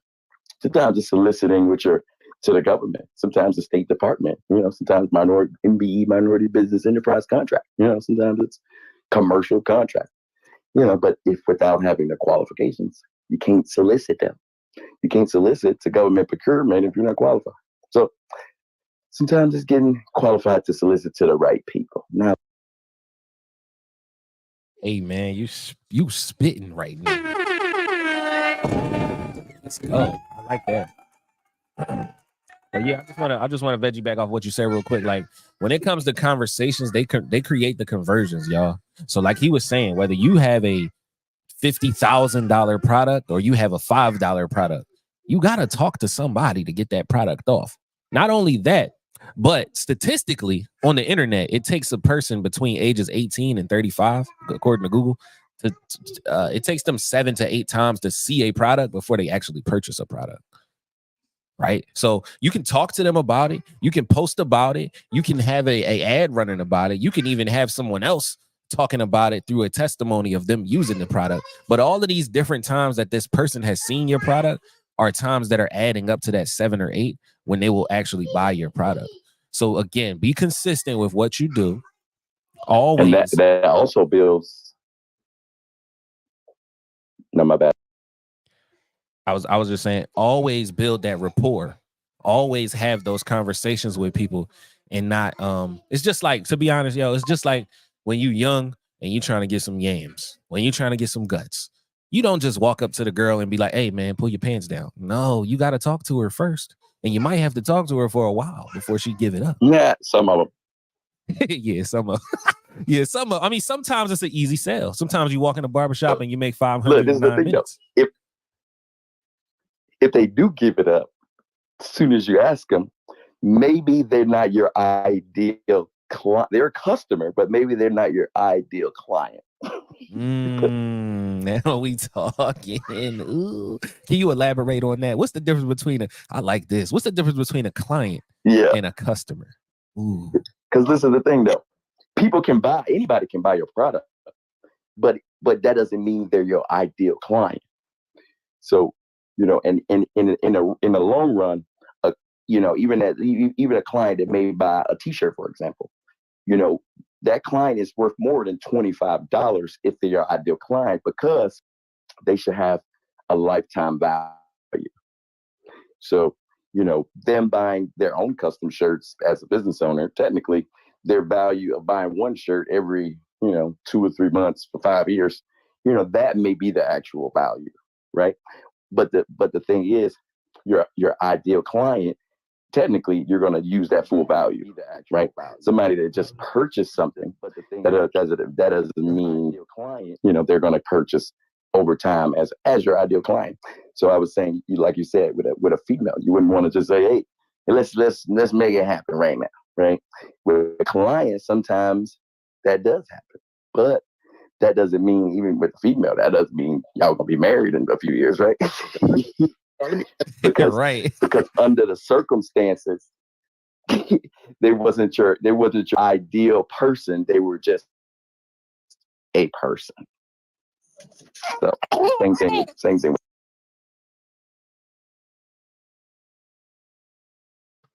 That was crazy, baby. I'm trying to send you these hearts and I keep muting you by accident because it's the same, like it's in the same. I guess I got fat fingertips. I don't know. Yeah, you gotta take your time. Bro, you asked the question. What's the difference between clients and customers? I'm a simple guy. I want to let everybody know I'm very simple. I like simplicity in my life. I'm a Taurus. Just keep it simple. So, complex questions sometimes need complex answers. Anyway, the difference between a customer and a client, right? So a customer is somebody like that might visit a gas station. They just coming and going. They don't give a damn what your brand is. I like that. Gas, and they getting the hell on. A client is something like how salons or people like me. I have clients because I'm in people's homes. You know what I'm saying? It's damn near, I'm damn near family. You know what I'm saying? I've been invited to dinner just from the services that I provide because these are my clients. You know what I'm saying?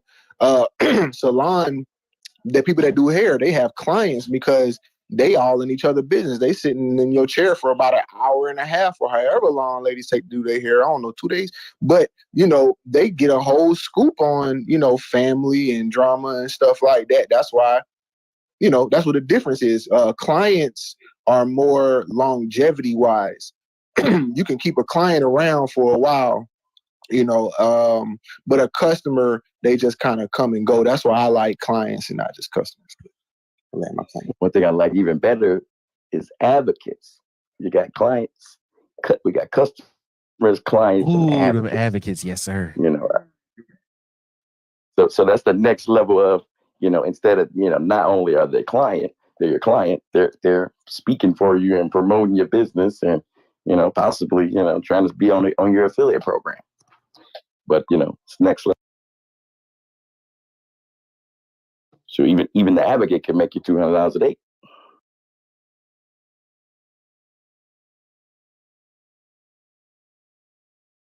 Hey, Influx asked for a recap of what we were talking about earlier about how to make $200 in a day.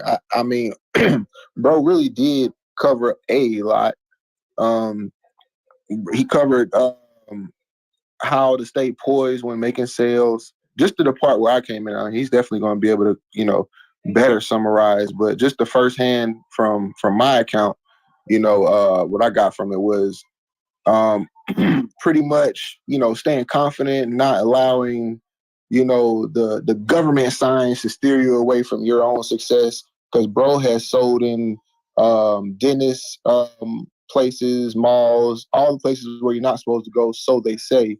He's made successful sales. He also tapped into what else? Oh, all the no's that he got. He pretty much had like a what do you call it? A stream, or of all the no's that he got to get the yeses. And from what I got, he's got pretty much it down to a science as far as, hey, how many no's equal a yes, and how to deal with people that you want to connect with, and how to kind of measure their temperature and match that temperature to create common ground to make a sale. Got that also. Merch, it was other things in the beginning. So are you talking about the 5 steps to the conversation? So step number 1 would be the intro, and every step has a key factor. So what you were just touching on was the icebreaker is the key factor to the intro. For literally an example, I would say, "How you doing, miss? Your edges." Like I told the lady in the dentist office, she told me to go sign up over there or whatever. I just told her edges was popping. She was like, "Thank you. Can you go sign up over here?" She still think I'm here to get something done to the teeth because it's a dentist office. I'm like, "Yeah, my ex was bald headed, so I had to tell you that." See, with her, I had to use a second icebreaker because she took the compliment, but she still was on at work. Like she still was like, I don't know, you're selling something. I'm trying to do my job. And me, I'm trying to do my job. So I just, instead of leaving it there, I added something onto it. I'm like, "How you doing, miss? Your edge is popping." She's like, "Oh, thank you. Can you go sign up over there?" I'm like, "No, my ex was bald headed, so I had to let you know." She starts laughing. Once she starts laughing, that's when I know I now have her attention and I can continue on with the pitch. And step number 2 of the 5 steps. That's it. There, a gold icebreaker, a double icebreaker. I like that one. Yeah, it was a double icebreaker. That's what you use to get them to let their guard down, right? Because because the icebreaker is golden though, but for somebody to not really pay intention that the ice hasn't fully been broken, and to break again, that's that strategy there. Yes, sir. Yes, sir. And that's when you go into the short story. The short story is what gets them to be like, what are you talking about? I always ask people, did you get one yet? Or have you heard about it? Or did you see it? Or did they show you? Like when I walked in that barbershop and I made 508 minutes, I said, I walked in there. It wasn't no icebreaker. It was just oh man, what's up, y'all? How you feel? I'm slowly walking to the back of the room. In barbershops and nail salons and restaurants, you always start in the back. Because if that first person near the door tells you no, you're not going to make it to the back. You start in the back. So if that person says no, you still got 30 more people to get through before you get to the door. You feel me? But again, the greed factor, which is in the 4 factors of impulse. A no way out the door, not a no on the way in. Exactly.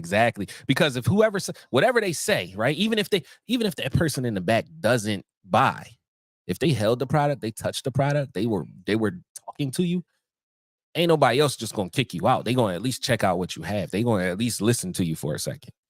And that's called the greed factor. Nobody wants to be the first to buy, but everybody wants to buy what everybody else is already buying. You feel me? And this is why you see Drake drinking Sprite. This is why you see Kanye West wearing Adidas. Because that's going to make other people buy it. That's going to make other people wear it. They use the greed factor on us all the time. Why you think they got Super Bowl commercials with random celebrities endorsing products so that we can say, "Oh, I do like LeBron James. You know what? I'm gonna go get that new such and such." You feel me? It's just a part of marketing. Yes, sir. All right, so Rod, you were doing a recap. You were doing a recap. I was doing the summary. Oh, okay. My bad. Because I stepped away and then I came back and you was talking about the intro and the icebreaker. So what is the key factor to the short story though? When we talk about every step of the 5 steps has a key factor. If we know the icebreaker is the key factor to the intro, what would you say is the key factor? If you could guess, what would you say is the key factor to the short story? Something about you, something they can remember. Can you ask the question one more time? I was saying, what would you play a story in there? Yeah. So what to the short story, which is the second step, what would you say is the key factor to the short story? Like how do you make a perfect or a great short story?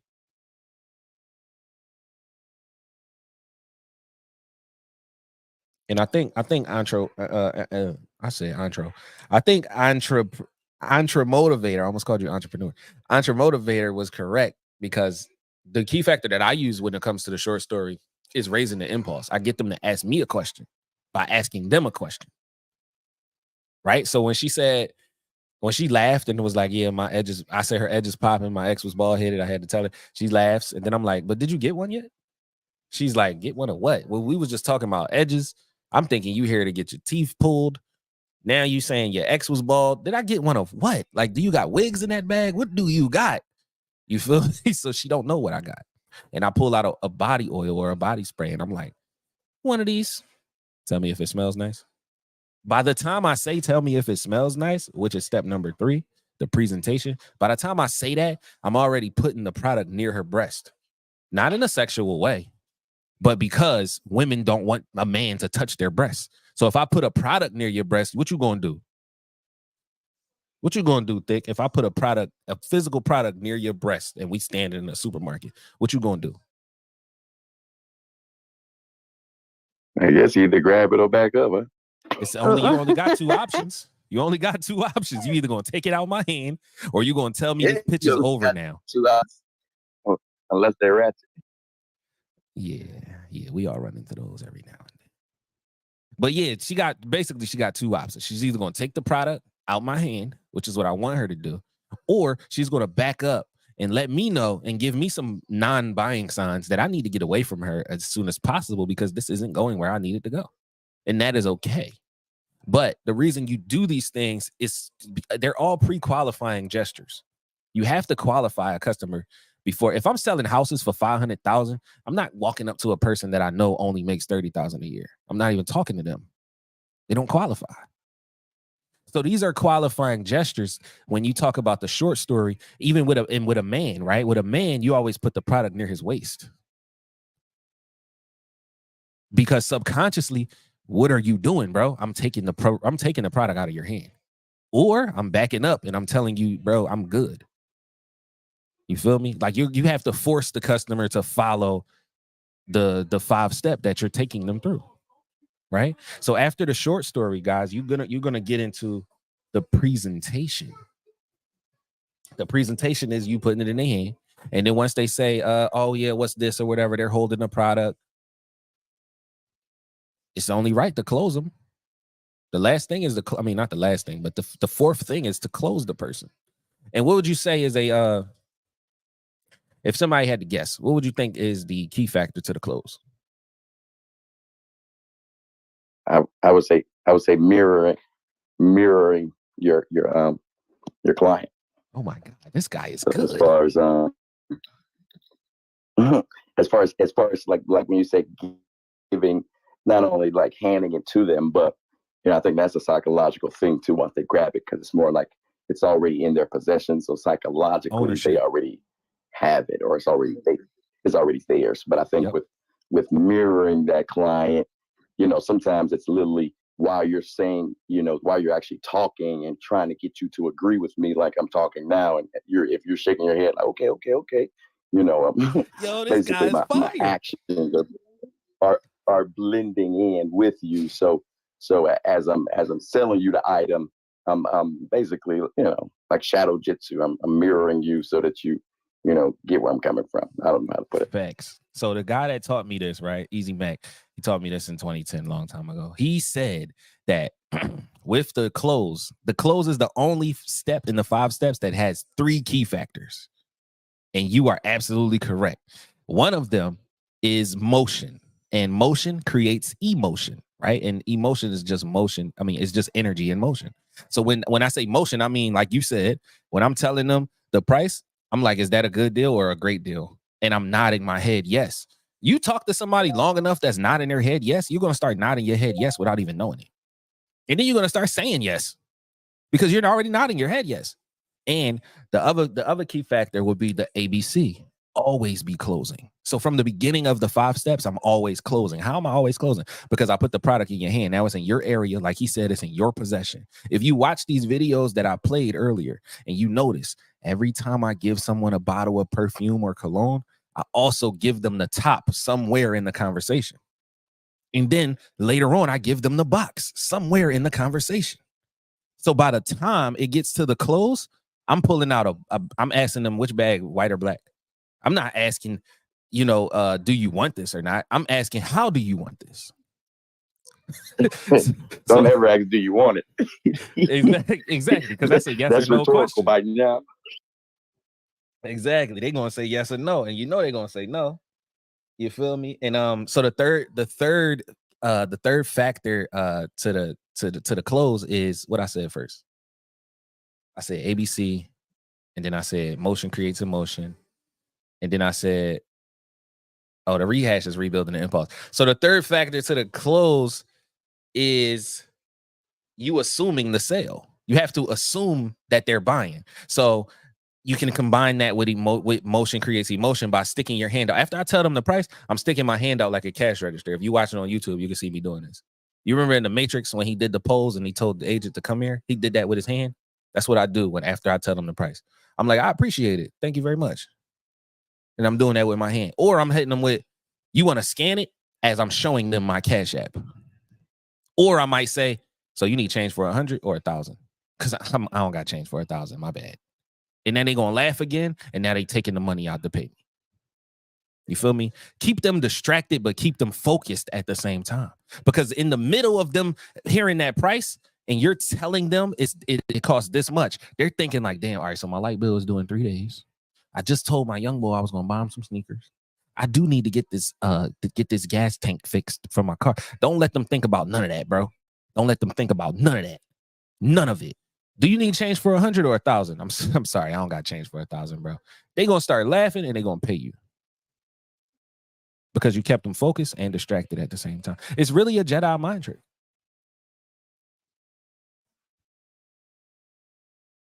All right, and then the 5th step, y'all, step number 5 to the 5 steps of the conversation is the rehash. Rehash stands for remember, everyone has a sale hidden. If you can do that, rehash doubles your cash. If you can do the rehash, you can double your cash. So when I'm outside with my books, I sell the person a book first, and then I tell them, you know, since you bought that, you qualified. As I'm going in the bag, yeah, I only show this to my platinum customers, knowing I show this to everyone that buys a book. Knowing I'm going to show this to you whether you buy a book or not. Because you might not want the book, but you might want these fragrances. Or the other way around. So I'm going to rehash you with everything I have. And when I rehash you, the key factor to rehashing someone, what do y'all think the key factor to rehashing someone is?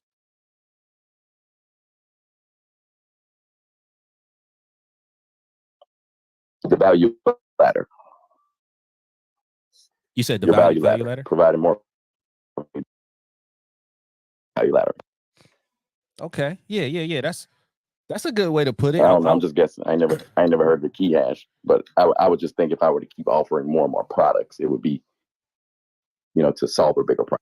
Yeah, definitely to solve a bigger problem in a certain sense, right? But if you have like for me, I got body oils and I got books that I wrote myself. But these body oils, I'm gonna tell you, like, yeah, I make them. And they be like, oh, you made these? And then I make a joke. Yeah, I be in the kitchen like Yo Gotti. I got a cauldron and a wooden spoon. And then I change the subject real quick because they're gonna laugh at that. But then when they start thinking, they like, hold up, do he really make them or is he playing? No, I don't really make them, but I make these books. But anyway, the rehash, right? The key factor to the rehash is rebuilding the impulse. So you got to take them all the way back to step number 1, all the way back to step number 1 again. Like, yo, I should have showed you this first. Oh, the impulse feeling, not the actual product itself. Gotcha. Yeah, the impulse feeling. So it's like, this is exclusive. Number 2, I don't show this to everyone. Number 3, you are special.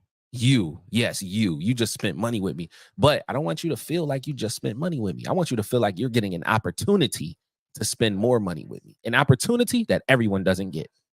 And this is why you buy twice, because you're like, you know what? I did spend 170. What's another 30? That'll make it an even 200. Matter of fact. You know what I'm saying? So you give them that gratification for buying. I appreciate you. Thanks a lot, man. You got Instagram? This is my Instagram, blah, blah, blah. But since you bought that, you qualified. Oh, man, I don't know what I was thinking. I only show this to my platinum customers. Or I should have showed you this first. There's several lines you can use. But then when you pull out that product, you have to treat it as if it is way better than the one they already bought. Now, some people going to hit you with can you trade? And you like, see, the ones you got before, those are regular. Well, why you tell me about this? Yeah, or why you ain't tell me about this first? Because these are premium. You got to unlock these. You feel me? This is an unlockable feature. This ain't for everybody. You feel me? So yeah, man, that's the rehash. And those are the 5 steps to the conversation, man. Anybody got anything to add to that or a question they want to ask me? Question, Jay. What's happening, everybody? Well, What's up, Dick?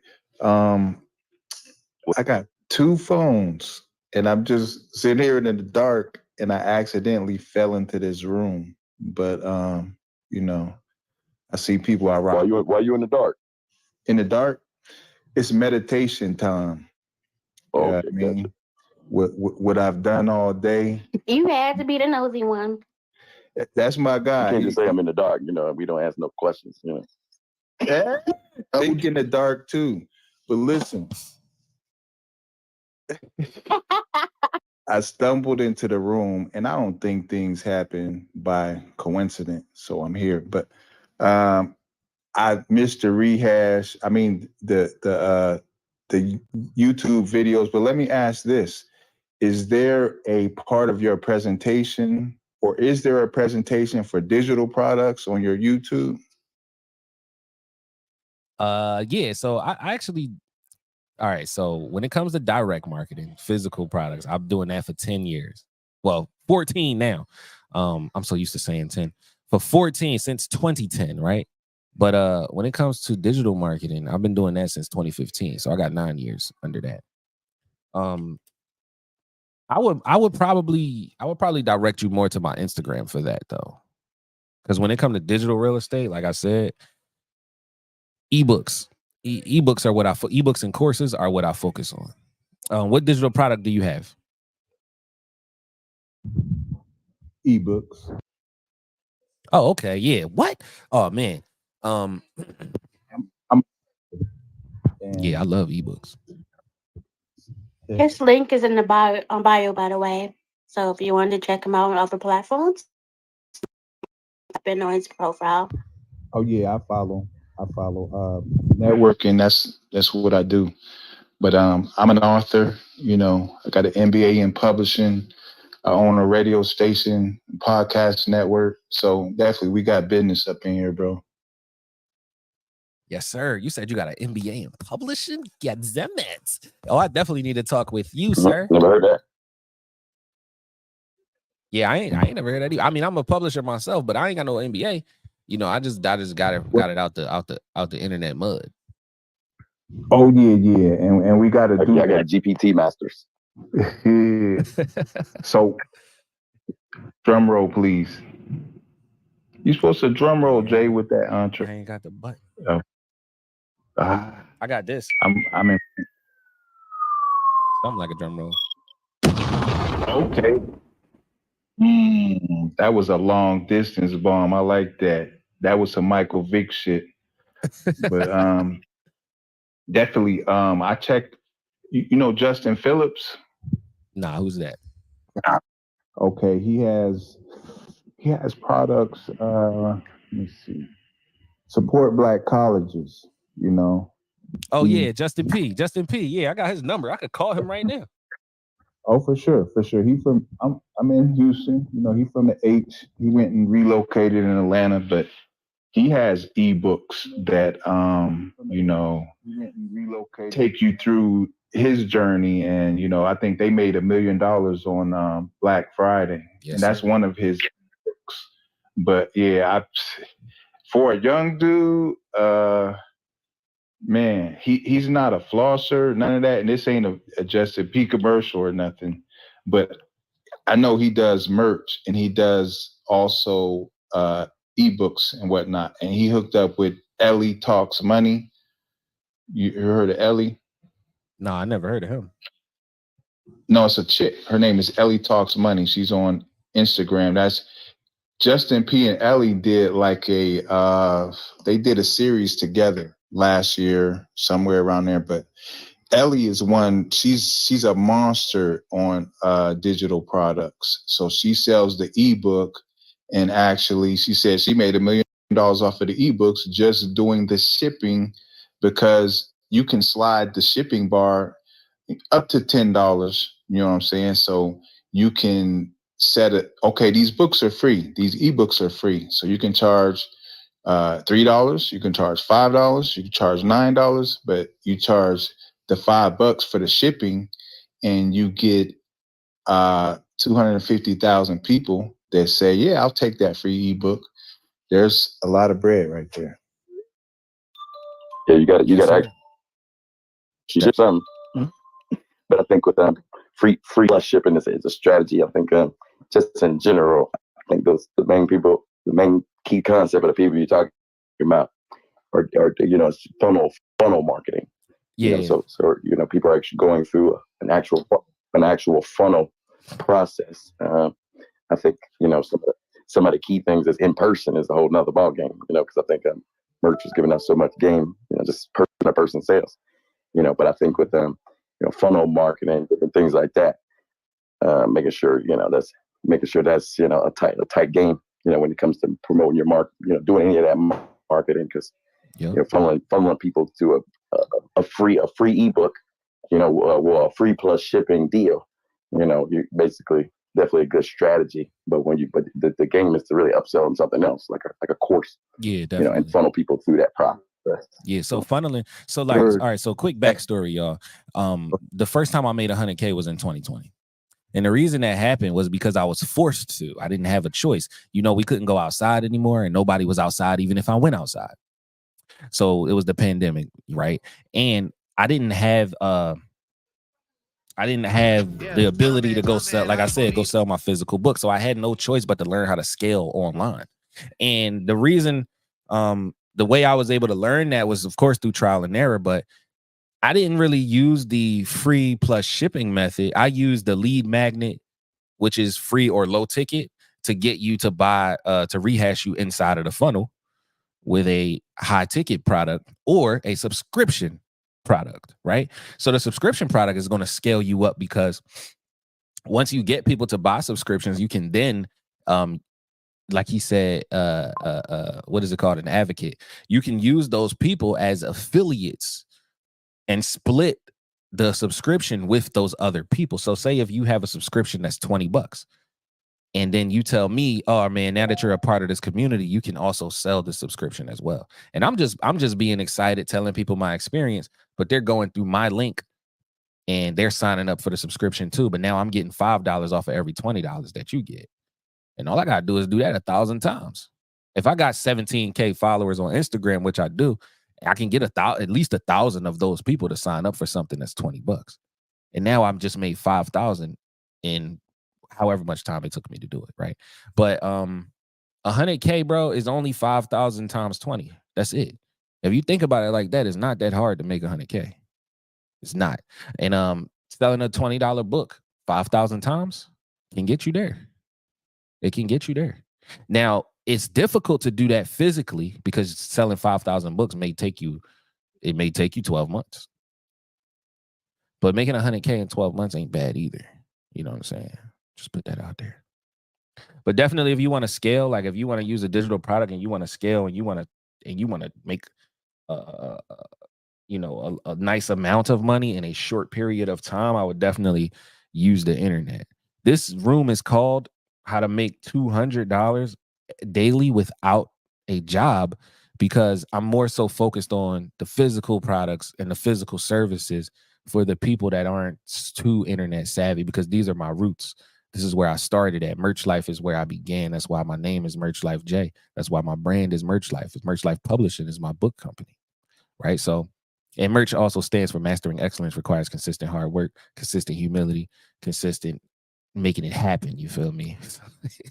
It's an acronym. It got a lot of side meanings to it. But yeah, man, get excited.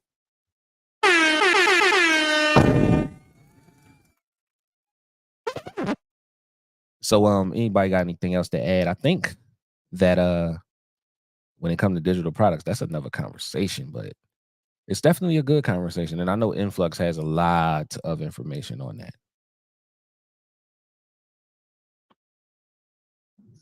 Definitely, we got to tap in. Just to piggyback off of what Entree said about the actual funnel. Yeah, that top of the funnel, that email getter or that, you know, that ebook, boom, at the top, but all throughout it, you know, like a link tree of yours, you know, here's my podcast. Can you hear me? I'm in the, can you hear me now? Yes, sir. I'm good. Okay, yeah. Within that funnel, you know, you got your ebook, you got your podcast, you got your physical merch, and you just send people through, you know, different commands. And people don't realize when you make a purchase, it said people also buy this. For your sales funnel, you know. So definitely, I want to link with you guys. I'm been following Entree.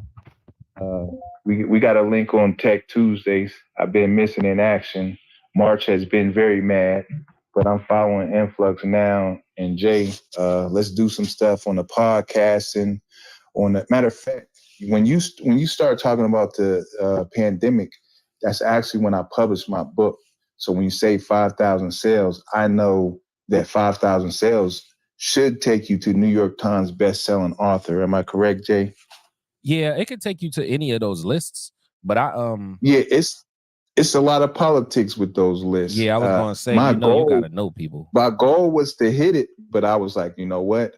On a higher level, which could take me on a lower level, which could take me to a higher level, I'm just concentrating on what you guys are saying, going from sales, advocates, all of these things. And, you know, 500 sales is USA Today, you know, and lower than that just to get Google analytics. But yeah, we got goals, but individually, like you said, how hard is it to get to 100,000? Okay, I need 5,000 people.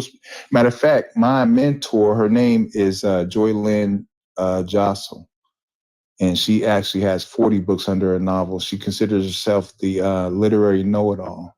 So I've been going to Vegas getting schooled the last 6 years on the literary business. Am I? Nah, it's like some background noise, but I can hear you though. Oh, that was Marvin. What Okay. up, Marvin? How you doing? How's everybody this evening? What's happening? Tranquilo. A little while to get over here, but I love this subject because I'm trying to get my ebook out. Oh yeah. Listen, man, there's so much that we could talk about when it comes to ebooks and putting it out. Let me ask you this: what stage are you at? Is it done being written, or is it you still in the process of composing? Oh, it's completed. It's completed. Okay, so what you waiting for? You need a proper launch strategy. A proper launch strategy, yeah, I'd say that's right. Okay, so first thing I would do is build up the impulse to the book. You know, when people drop a movie, you probably see a couple trailers about it first. Before a song comes out, you're going to hear a snippet about it first. So what section or page or part of your book would you consider giving away for free to build up the buzz for your book? Okay, that's an idea.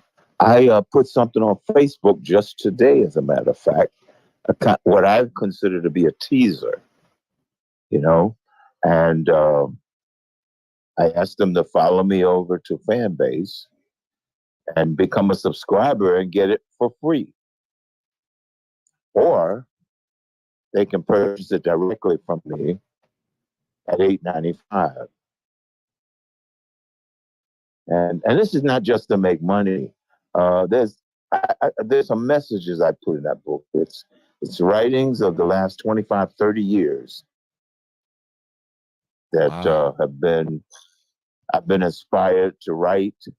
It's my life story in there, which is not to break my arm, patting myself on the back, but very inspiring.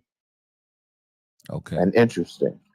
Well, let me ask you this: what is because inspiring, interesting. Those are really good words. We all know what they mean. What is the transformation that the reader gets when they read your book? Because people don't care. They really don't care like about your story, and they don't care about what you did. They care about what they can gain from spending their money on your book. Right. Well, some of the ideas, some of the information, and I'm going to say, and I don't know if this answers your question, but a lot of the style that I use, I think they can get something from. That's cool. That sounds good. But can you be more? Because my book doesn't read like a novel. Okay. So you mean I'm sorry. You mean the style of writing the book? The style of writing, yeah. My style of writing. So is your target audience other authors? What are the lessons? What are the lessons are? Yeah. So the first questions you want to ask yourself is, who's your target audience? Like, who do you intend to read the book, ideally? And then it'd be very, very super duper specific. I'm talking about age, demographic, all of that. And then what does that person stand to gain from reading it? Because that's what you're selling. You're selling, you never sell the product. You always sell the effects or the sizzle. Yeah, you exactly. You always sell the sizzle. You never sell. People don't buy the steak. Exactly. They buy the charcoal mark and sizzle. It's pretty much what can people like take notes and learn from the book they're reading of yours. Any lessons or there's different perspectives behind by reading your book. Right. What lessons can they learn from reading your book? Like, for example, right, when I sell my book, my children's book, one of my children's book, I tell people, yeah, this book is called My Mother Is, or this book is called My Father Is. I have two books, they counterparts.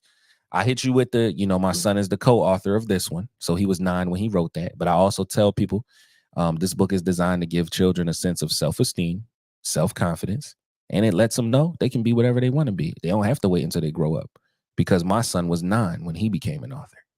And that's it. That's all right there. Because if you're not about to buy a book for your child to be inspired to do something with their life, then I'm sorry, but I don't even want to be around you. Let alone you being my target audience.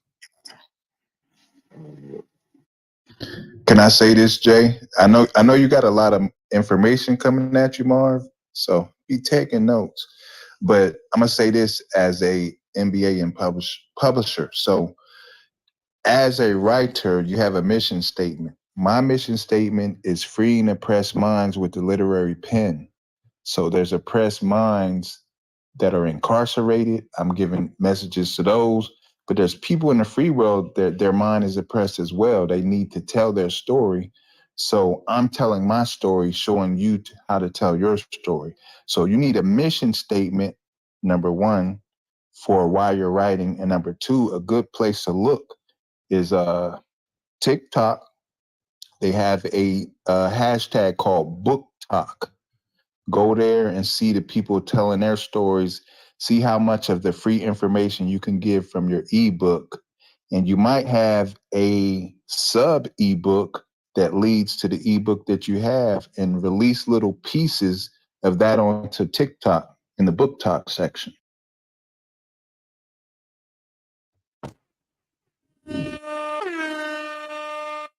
That was air horn worthy.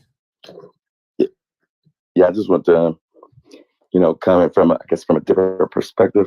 Definitely love the perspectives of being able to sell your book and your services, because I'm about to drop my book. But I think as a speaker for the last few years, being able to monetize, trying to monetize, my services and my digital, all those things. I think one of the key things for me is, departmentalizing my sales, departmentalizing. You go to a big box store, they got different departments, right? So in sales, I think there's only 6 ways to sell something, right? You got affiliates, you got drop shipping, you got fulfillment, you got wholesale, retail, manufacturing, right? But I think with all 6 of those, as a ebook, for example, or a book in general, to be able to create, get speaking engagements, right? That's one thing, right? Because especially if you have a transformation for other people, being able to have a presentation that you can get paid to do that will be ideal. So having speaking fees and speaking contracts and something attached and a lesson that you can teach inside of your book based on chapters, right?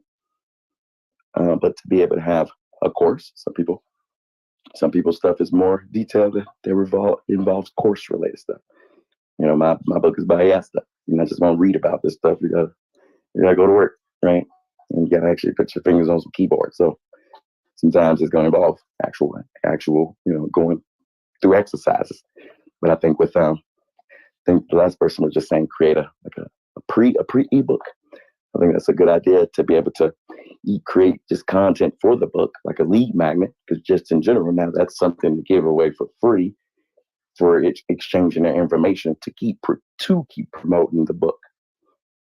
So to be able to have something in exchange for free, to be able to, be able to get people on that list and then reel them in or upsell them the actual book itself.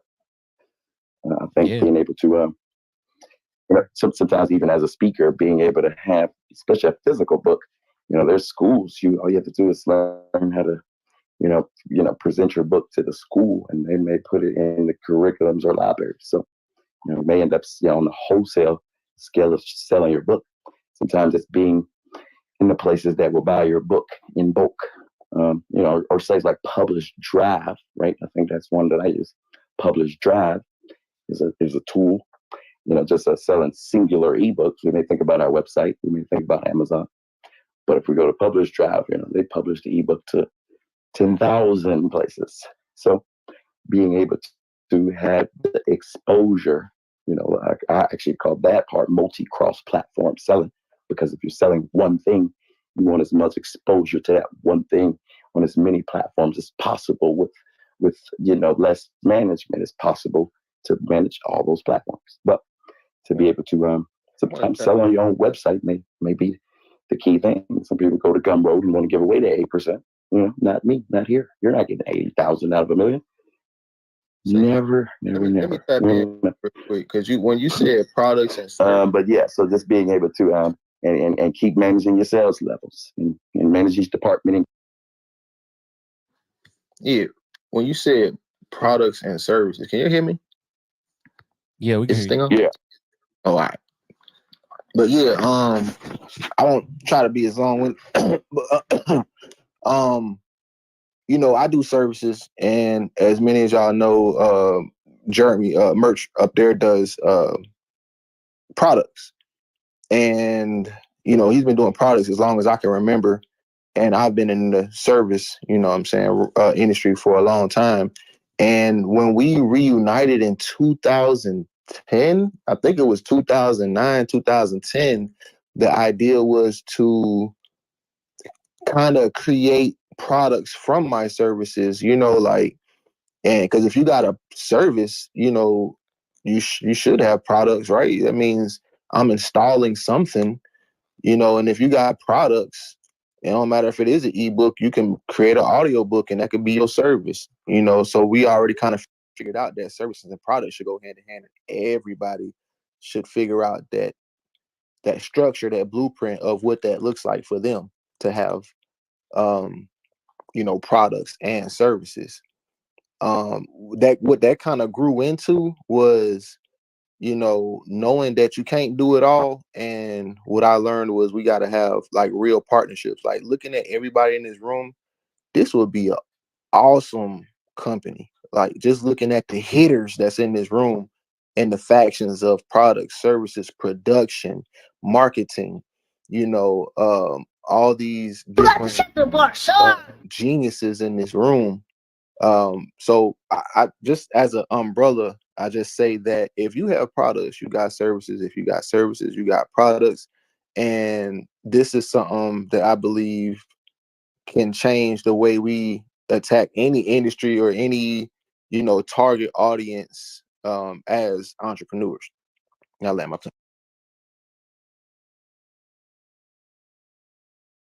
Man, y'all in here spitting tonight. I think my screen froze on Facebook and YouTube, though. It's crazy. But I'm still live. Apparently, I'm still live on YouTube, Facebook, Twitch, and Twitter with a frozen screen. Get excited. Yeah, man. So I think you're correct, Rod. I think that if we collaborate, we can definitely find ways to make money together and from each other as well. It's only right. So the link that I posted inside of this room is to The Science of Winning. So this is my first best-selling book. This is the book I made the $100,000 off of. And in The Science of Winning, we talk about the 4 factors of impulse, the 5 steps to the conversation. And I hope y'all didn't just hear my phone ringing. And we talk about the 8 steps to success. There's also Garlic in the book. Garlic is an acronym that stands for goals, attitude, responsibility, leadership, image, income, and consistency. But I go more in depth inside the book. The book is $97 now. It used to be $20, but once I sold 5,000 copies at $19.99, the price went up. If you were to get this book, I also owe you 4 weeks of coaching, so you get a 1-hour session per week where you get a personal coaching from me, not a group coach, but a personal. John, so it's a one-on-one, and if you click on that link, it's $97. Trust me, it's an excellent investment, man. There's no testimonies on that landing page, but if you go to merchlifej.com, you can find all of that information on people who have read it, people who have used it. Get excited. Took his struggle and his strife, learned to monetize his life. Merch like Quick interim. I'm gonna just throw some music on. Let us all reset, fall back for a second. I'm gonna go check on my children, and I'll be right back. And all the put downs, the uplifts.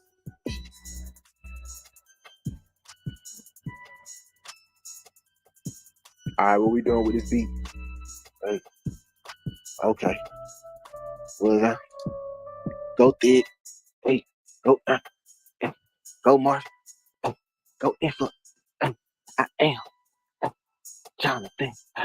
We in the room. Hey. Folks in the basement. What's happening? Hey. Artist. Drew. What's happening? Peace on deck. What we doing? All right. Okay. Hey, I got another one. Say too much. Living forever inside the pages of a book, telling your life story is all that readers What you need saying, so they get hooked. Get format and publishing with Merch Like J. Blueprint from writer to author is what you gon' gain.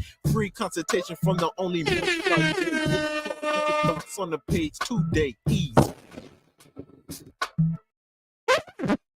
All right, we back. Get excited.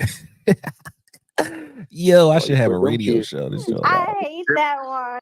Hey, them kids was close as ever, bro. Well, I'm talking about he put the sleep touch on them. Sleep. Nah, I ain't, bro. Listen, the 3 little ones is laying in the bed. The 3 big ones is sitting on the floor playing Fortnite. So they good. They chilling.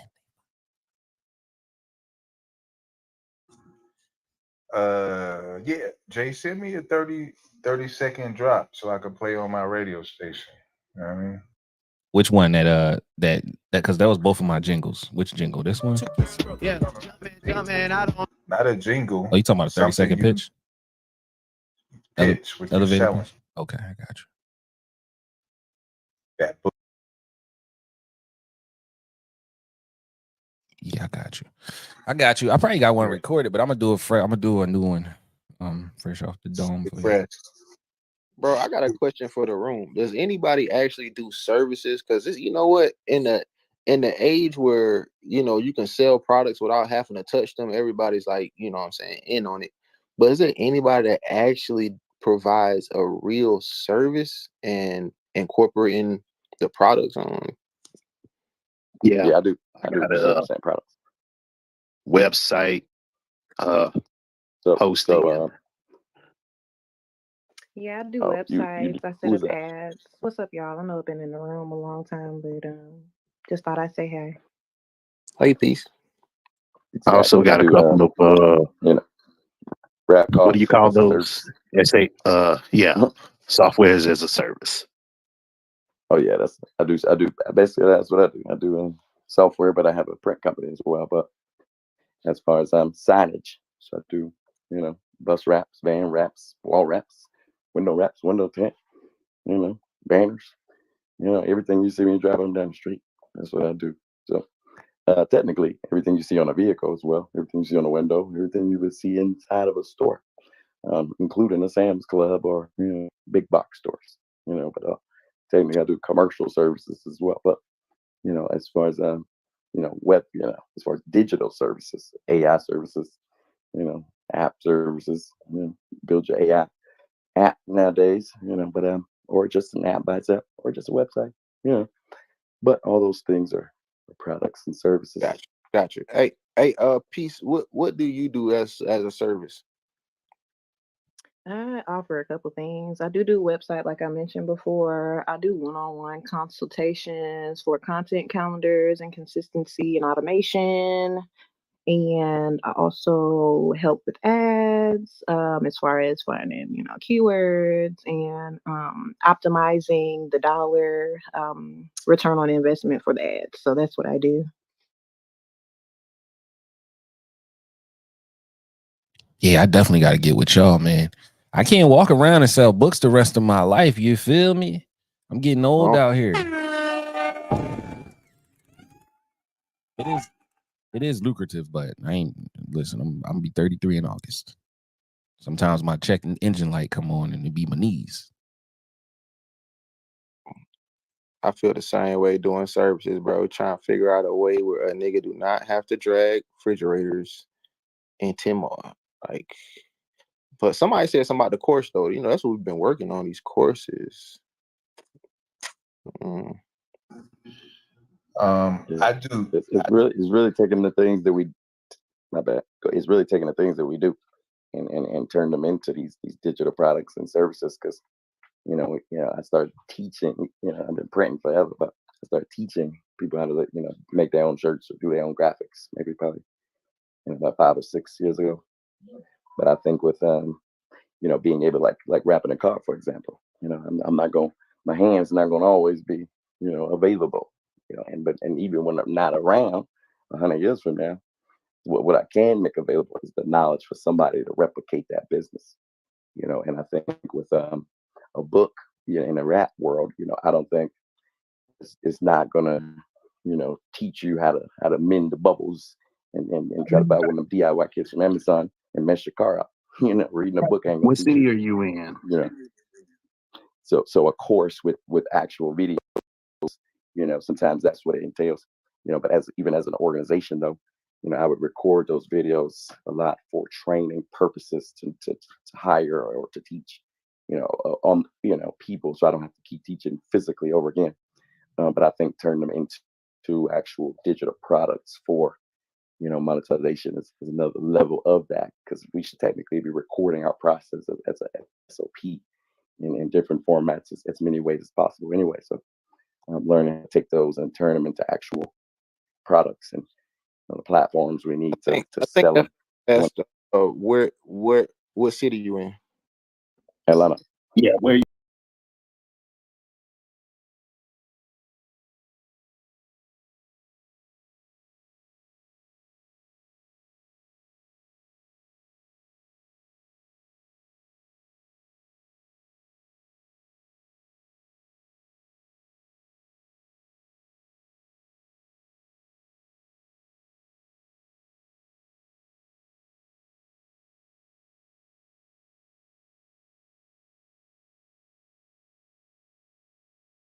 They got a category for Atlanta, like when you create a room, like the interest, it can be New York, Atlanta. Yeah. I think the fan base may be stationed in Atlanta or something. That's funny. Bro. Well, Isaac is in Atlanta, so, and most of his colleague is. Yeah, that's what I'm saying. They mainly stationed here. Damn near everybody, damn near every celebrity, you know what I'm saying, is in Atlanta. It's crazy. So basically, move back to Atlanta, huh? We've been telling y'all we pulled for the last 10 years. Now we Super Bowl. You feel?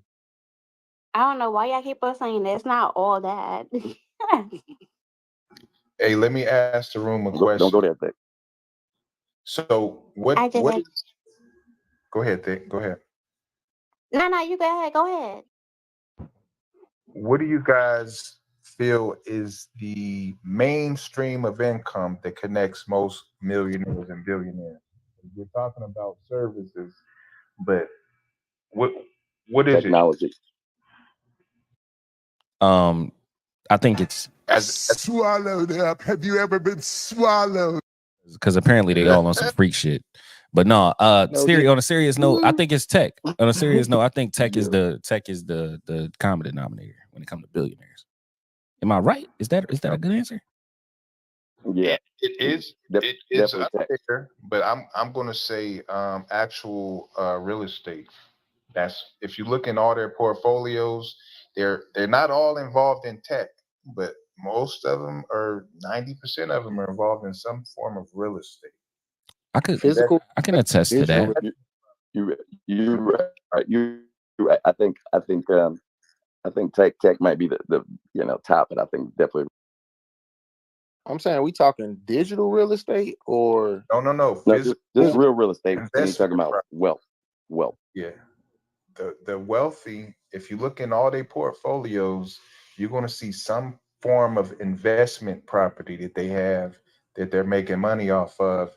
And you guys are, Jay, my youngest son, well, my only son is 31, and my youngest daughter will be 30 in January. So you can't be getting tired yet, Jay. You can't be getting tired yet, but you do want to retire off of some investment property. And I do a networking event called Rico Sundays, and we're on this platform now, but I feel like some of us are going to visit each other in these different cities and go, and really find out what we're about. And in this Rico Sunday, not only do I want you guys to come in as speakers and teach and pitch, like you said, that elevator pitch or that 30-second pitch, whatever you're selling in Rico Sundays, but it's also an event where people can come together and strategize and find out other streams of income that we can invest on together. Alan. Yeah, definitely, bro. I totally agree with that real estate thing. Saying that's where most invest at, because for a long time I used to think that McDonald's made all their money off of food. I moved to Orlando and found out that McDonald's owns more real estate than any other food distributor in the world, not the country, but in the world. Like, they own real estate that has absolutely nothing to do with food as a company. So yeah, I agree, bro. And to touch on the show, I would definitely love to come on your show, man. I love cross promoting. I would love to interview you on my podcast. This is an episode right now, by the way. Yeah, definitely. I think real estate is more of a longer term. I would say wealthy concept, because I think maybe in the last 5 to 10 years, it's probably more millionaires based on technology. But I think real estate is definitely one of the longer term methods that's proven to build wealth. But I know with things like McDonald's, their key concept was the real estate, but also the technology to monopolize a hamburger in 60 seconds, and then I guess their third, even McDonald's third thing that they would be invested in will be the people. So it's really the manpower that they're hiring, but they're even using automated technology to excel their profits and get rid of some of their manpower and use robotics and automated McDonald's, even though and maximize the stuff they're doing at their real estate properties. So, can I jump in here before I forget it? Go ahead, Marvin. Shoot. This is not to the question that was posed before, but I am feeling like you guys are the minds, the intellects that I've been hoping to run into with something I've been working on for about 5 years. And it's called $1, One Africa. There's a YouTube piece that I put up maybe 4 years ago on the same name, $1, One Africa, the movie. That may be a misnomer. It's just me explaining verbally the concept of $1, One Africa. I also labored, and I've never had a computer class in my life, but I started using computers in 1984. And I built the website of the same name, $1, comma, One Africa. If you Google it, it'll come up because a lot of people have looked at it. But sadly, in the 4 or 5 years that I've been working on this, only 3 people make active contributions of $1 a week. $1 a week. I'd like for you guys to look at it. If anybody finds anything appealing, get back with me and let's start working together, because the birth of that idea comes out of the fact that no matter where we are in the world, we're at the bottom of the economic totem pole. And we're all over the world.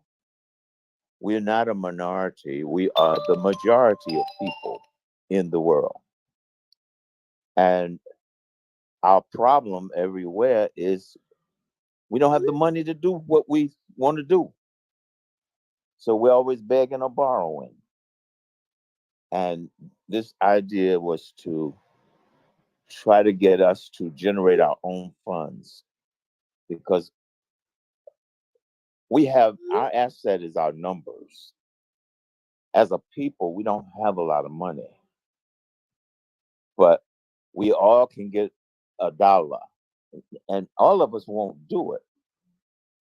But I should stop here because I don't want to put the idea out prematurely. Look at the total picture, if you will, those who have some interest. But you sound like the minds that I need to help me with this, because it may not happen in my lifetime. But we have got to find a way to fund our own future. That's true, but you know what they say. We can't depend on somebody to come and save us. Ain't nobody coming to save us. But you know what they say. If a vision coming. is bigger than helping yourself, if it's helping more than you, then that's probably what you should be doing. That's probably what you're supposed to be doing. So I commend you for having that, for not having the idea, but capitalizing on that idea. And however we can move forward, man, let me know, man. DM me, text me, hit me up. Let me know how we can move forward, because that sounds extremely interesting. You already know. Check it out, $1, One Africa. If you just Google it, it'll take you to all the places I've tried to drop it.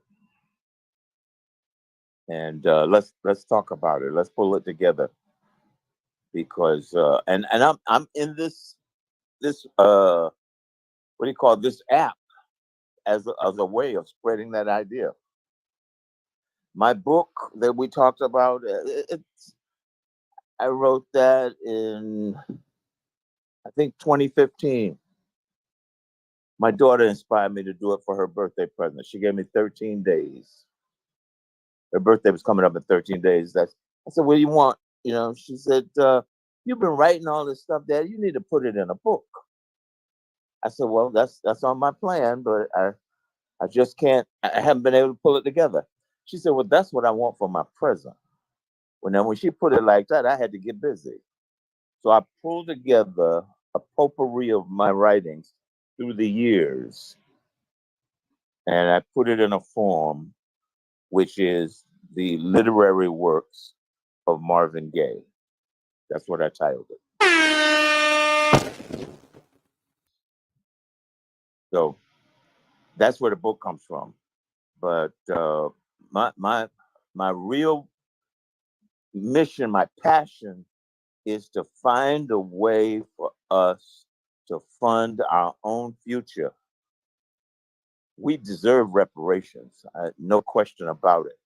But I'm not so sure that that's our answer, because if they give us reparations, they can always say, just like they did with affirmative action, we got your job, but they said, well, you weren't qualified. You just got it because of affirmative action. Whatever we do, we've got to do something that we point to as a people and say, we did that. And then we can get the respect. See, we've been asking for the wrong thing. Equality is not what we want.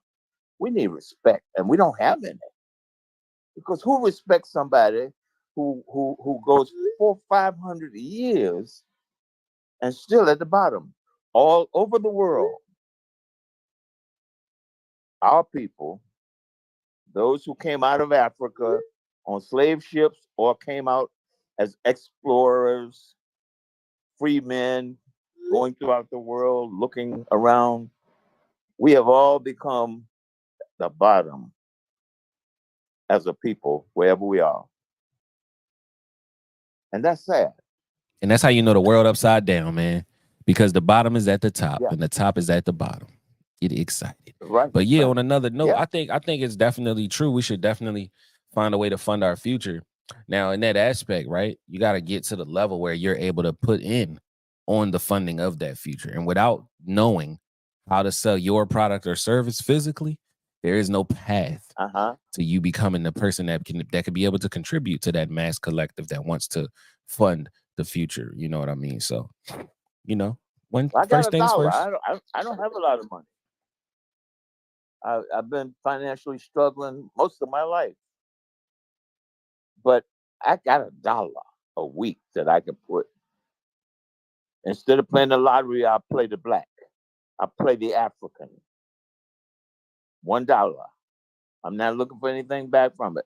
Just keep putting the $1 in the same bucket.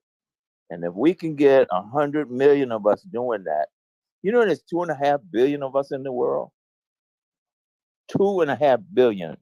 95% of them not going to dig what I'm talking about. 5% is 100 million. Just 5% of our numbers amounts to 100 million people. We ought to be able to find 5%. Check this out, Mark.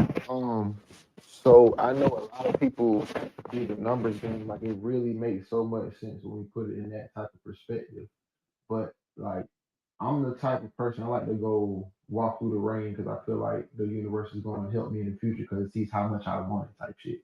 I say that to say, me and Merch have done more with just me and him than I could have done with 100 people. And we've influenced 100 people based off of what just me and him were doing. You know what I'm saying? So it's kind of like you gotta rock the boat to create the way for people to ride. You know what I mean? So they can actually, because I was in the street and I done had my gang, so-called gang, which I'm just saying like your tribe, your people that you're going so hard for, not really go as hard for you because you in a big game, it's a numbers thing. So,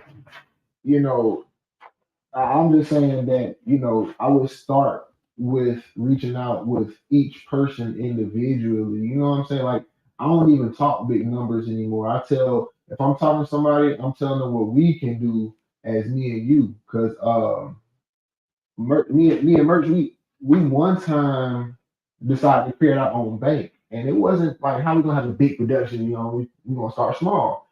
And what we did was we would put money in our, it would start off as a cash app. And whenever we took money out of it, we would have to put at least $1 more back into it because we're borrowing out of it. So it was like our own little IOU and you is you type shit. You know what I mean? And we got up to like what, 450, something like that. We got around 450, but that's a lot for just creating a bank, and then we turn around and be like, damn, when the hell we get $400? Well, that's that went to creating more money, more investment. So yeah, bro, I totally believe in what you're saying, and just for the sake of some of the things that we already covered, I would say affect each one individually, and then just put it in a group. You know what I'm saying? Put a stamp on. I feel you. Yeah. I'm an idea person. I've been going to people individually, and this concept started out with just thinking about us here in America, in our neighborhoods here in America. And the idea was 25 by 25 equals 2.5 million. Well, they said it's 40 million of us here or more. I used 40 million. And I said 25% of that is 10 million. And I said, if we get 10 million people here in America, only 25% of us, because the majority of people are haters. They what I call demolition experts. They ain't gonna build nothing. Okay, they only tear down stuff. But if we got 25%, 10 million people to put 25 cents a week, this is where the idea started with me at 25 cents. Because I want to make, it's got to be affordable. It's got to be throwaway money. We got to be able to jump that hurdle called a dollar. Money is a hurdle. Yeah, jump man. We got to be able to jump that hurdle. So I'm saying 25% of us, 10 million, put a quarter a week. That's $2.5 million. We can begin to fix up our own neighborhoods. Okay, we can do whatever we want to do in our areas. And with zip codes now, we can find out where the money came from, and we can improve those areas. But then the vision came to me that that's not big enough. Just thinking about America is not big enough. We're suffering in the world. And so $1 One Africa was born. I'm stopping. Well, Marv, I wanted to challenge you on something, bro.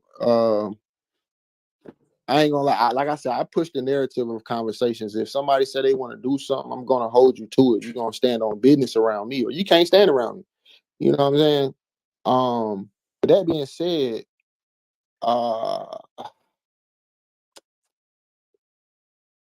that being said, bro, I don't even want to reiterate what I just said. Reaching out with one person, but I really want to see some of that in action. Somewhere. I really forgot what the hell I was gonna say, bro. I need to start writing shit down. As a senior, I know what you're talking about. Okay. So there we go. Hey, look, it's about forgetting. I ain't gonna lie. When you said senior, bro, I remember. That's how I know this shit triggering. Anyway, so my granddad, right? My granddad told me, when I tried to come to him with some news, he was like, "Nigga, we've been talking about Illuminati since I was in high school." You know what I'm saying? This was around when them DVDs was coming out, trying to give all the scoop that's coming out nowadays. You know what I mean? Like the real scoop. But that really resonated with me because we be having all these ideas and stuff like that. And this ain't no shade on you, brother, because I swear to God, I'll be one of the people on your front line when shit get in motion, for real. However, I say that to say, shit, we gotta put some of this shit in motion, bro. It's in motion. The best I can do. That's why I'm looking for people with mentalities who can grasp the idea, because it's a big idea, but it's simple to do it. Right. So what would you say the first step? If I say, all right, I'm with it. Where's the link? Where's the account? Let's start brainstorming and seeing how we can get more people to participate in it. I like the idea. I like it, but let's do that in another bank room. with a black bank, the largest one in America. I'm gonna go ahead and call their name. One United Bank. I've been banking with them for about 10 years. I put a letter to the president trying to get them to be the fiduciary, the holder of the money as it comes in. I haven't gotten a response in 5 years from my bank. Well, I just didn't put the right pressure on. I'm not giving up, and I haven't changed to go to another bank, and I'm not. I'm going to stay with them because I believe in black bank and buying black. That's where my heart is. So I'm going to stay there, but I need some other minds to help me, because right now it's just my mind working. And 2 other people who've been putting $1 in a week. You know, 3 people in 5 years. Shit, that's something. Participating in the concept. You know, so I need some help in how to make that go viral, make it. And technology is the only threshold I have not been able to conquer. I have not been able to utilize this, and that's what it's going to take. Technology. Well, I say hit my inbox, bro. I'm gonna tell you, hit my inbox, and I mean, you know, I don't know everything, you know, but I definitely, you know, we can definitely start somewhere because I believe there's a bridge to gap between, you know, as you said, seniors and, you know, the last of the 1900s, you know, as it seems to be. I don't want the idea to go in the ground with me. Yeah, definitely, most definitely. But You know. I just want to let y'all know, bro, I'm finna slide. And I really appreciate everybody that came in the room. Everybody had a great presence, a great aura, some good information. I took something home with me. Merch, you already know. All love, peace. Yes, sir. Love, live, everyone. And I encourage everyone to live in love.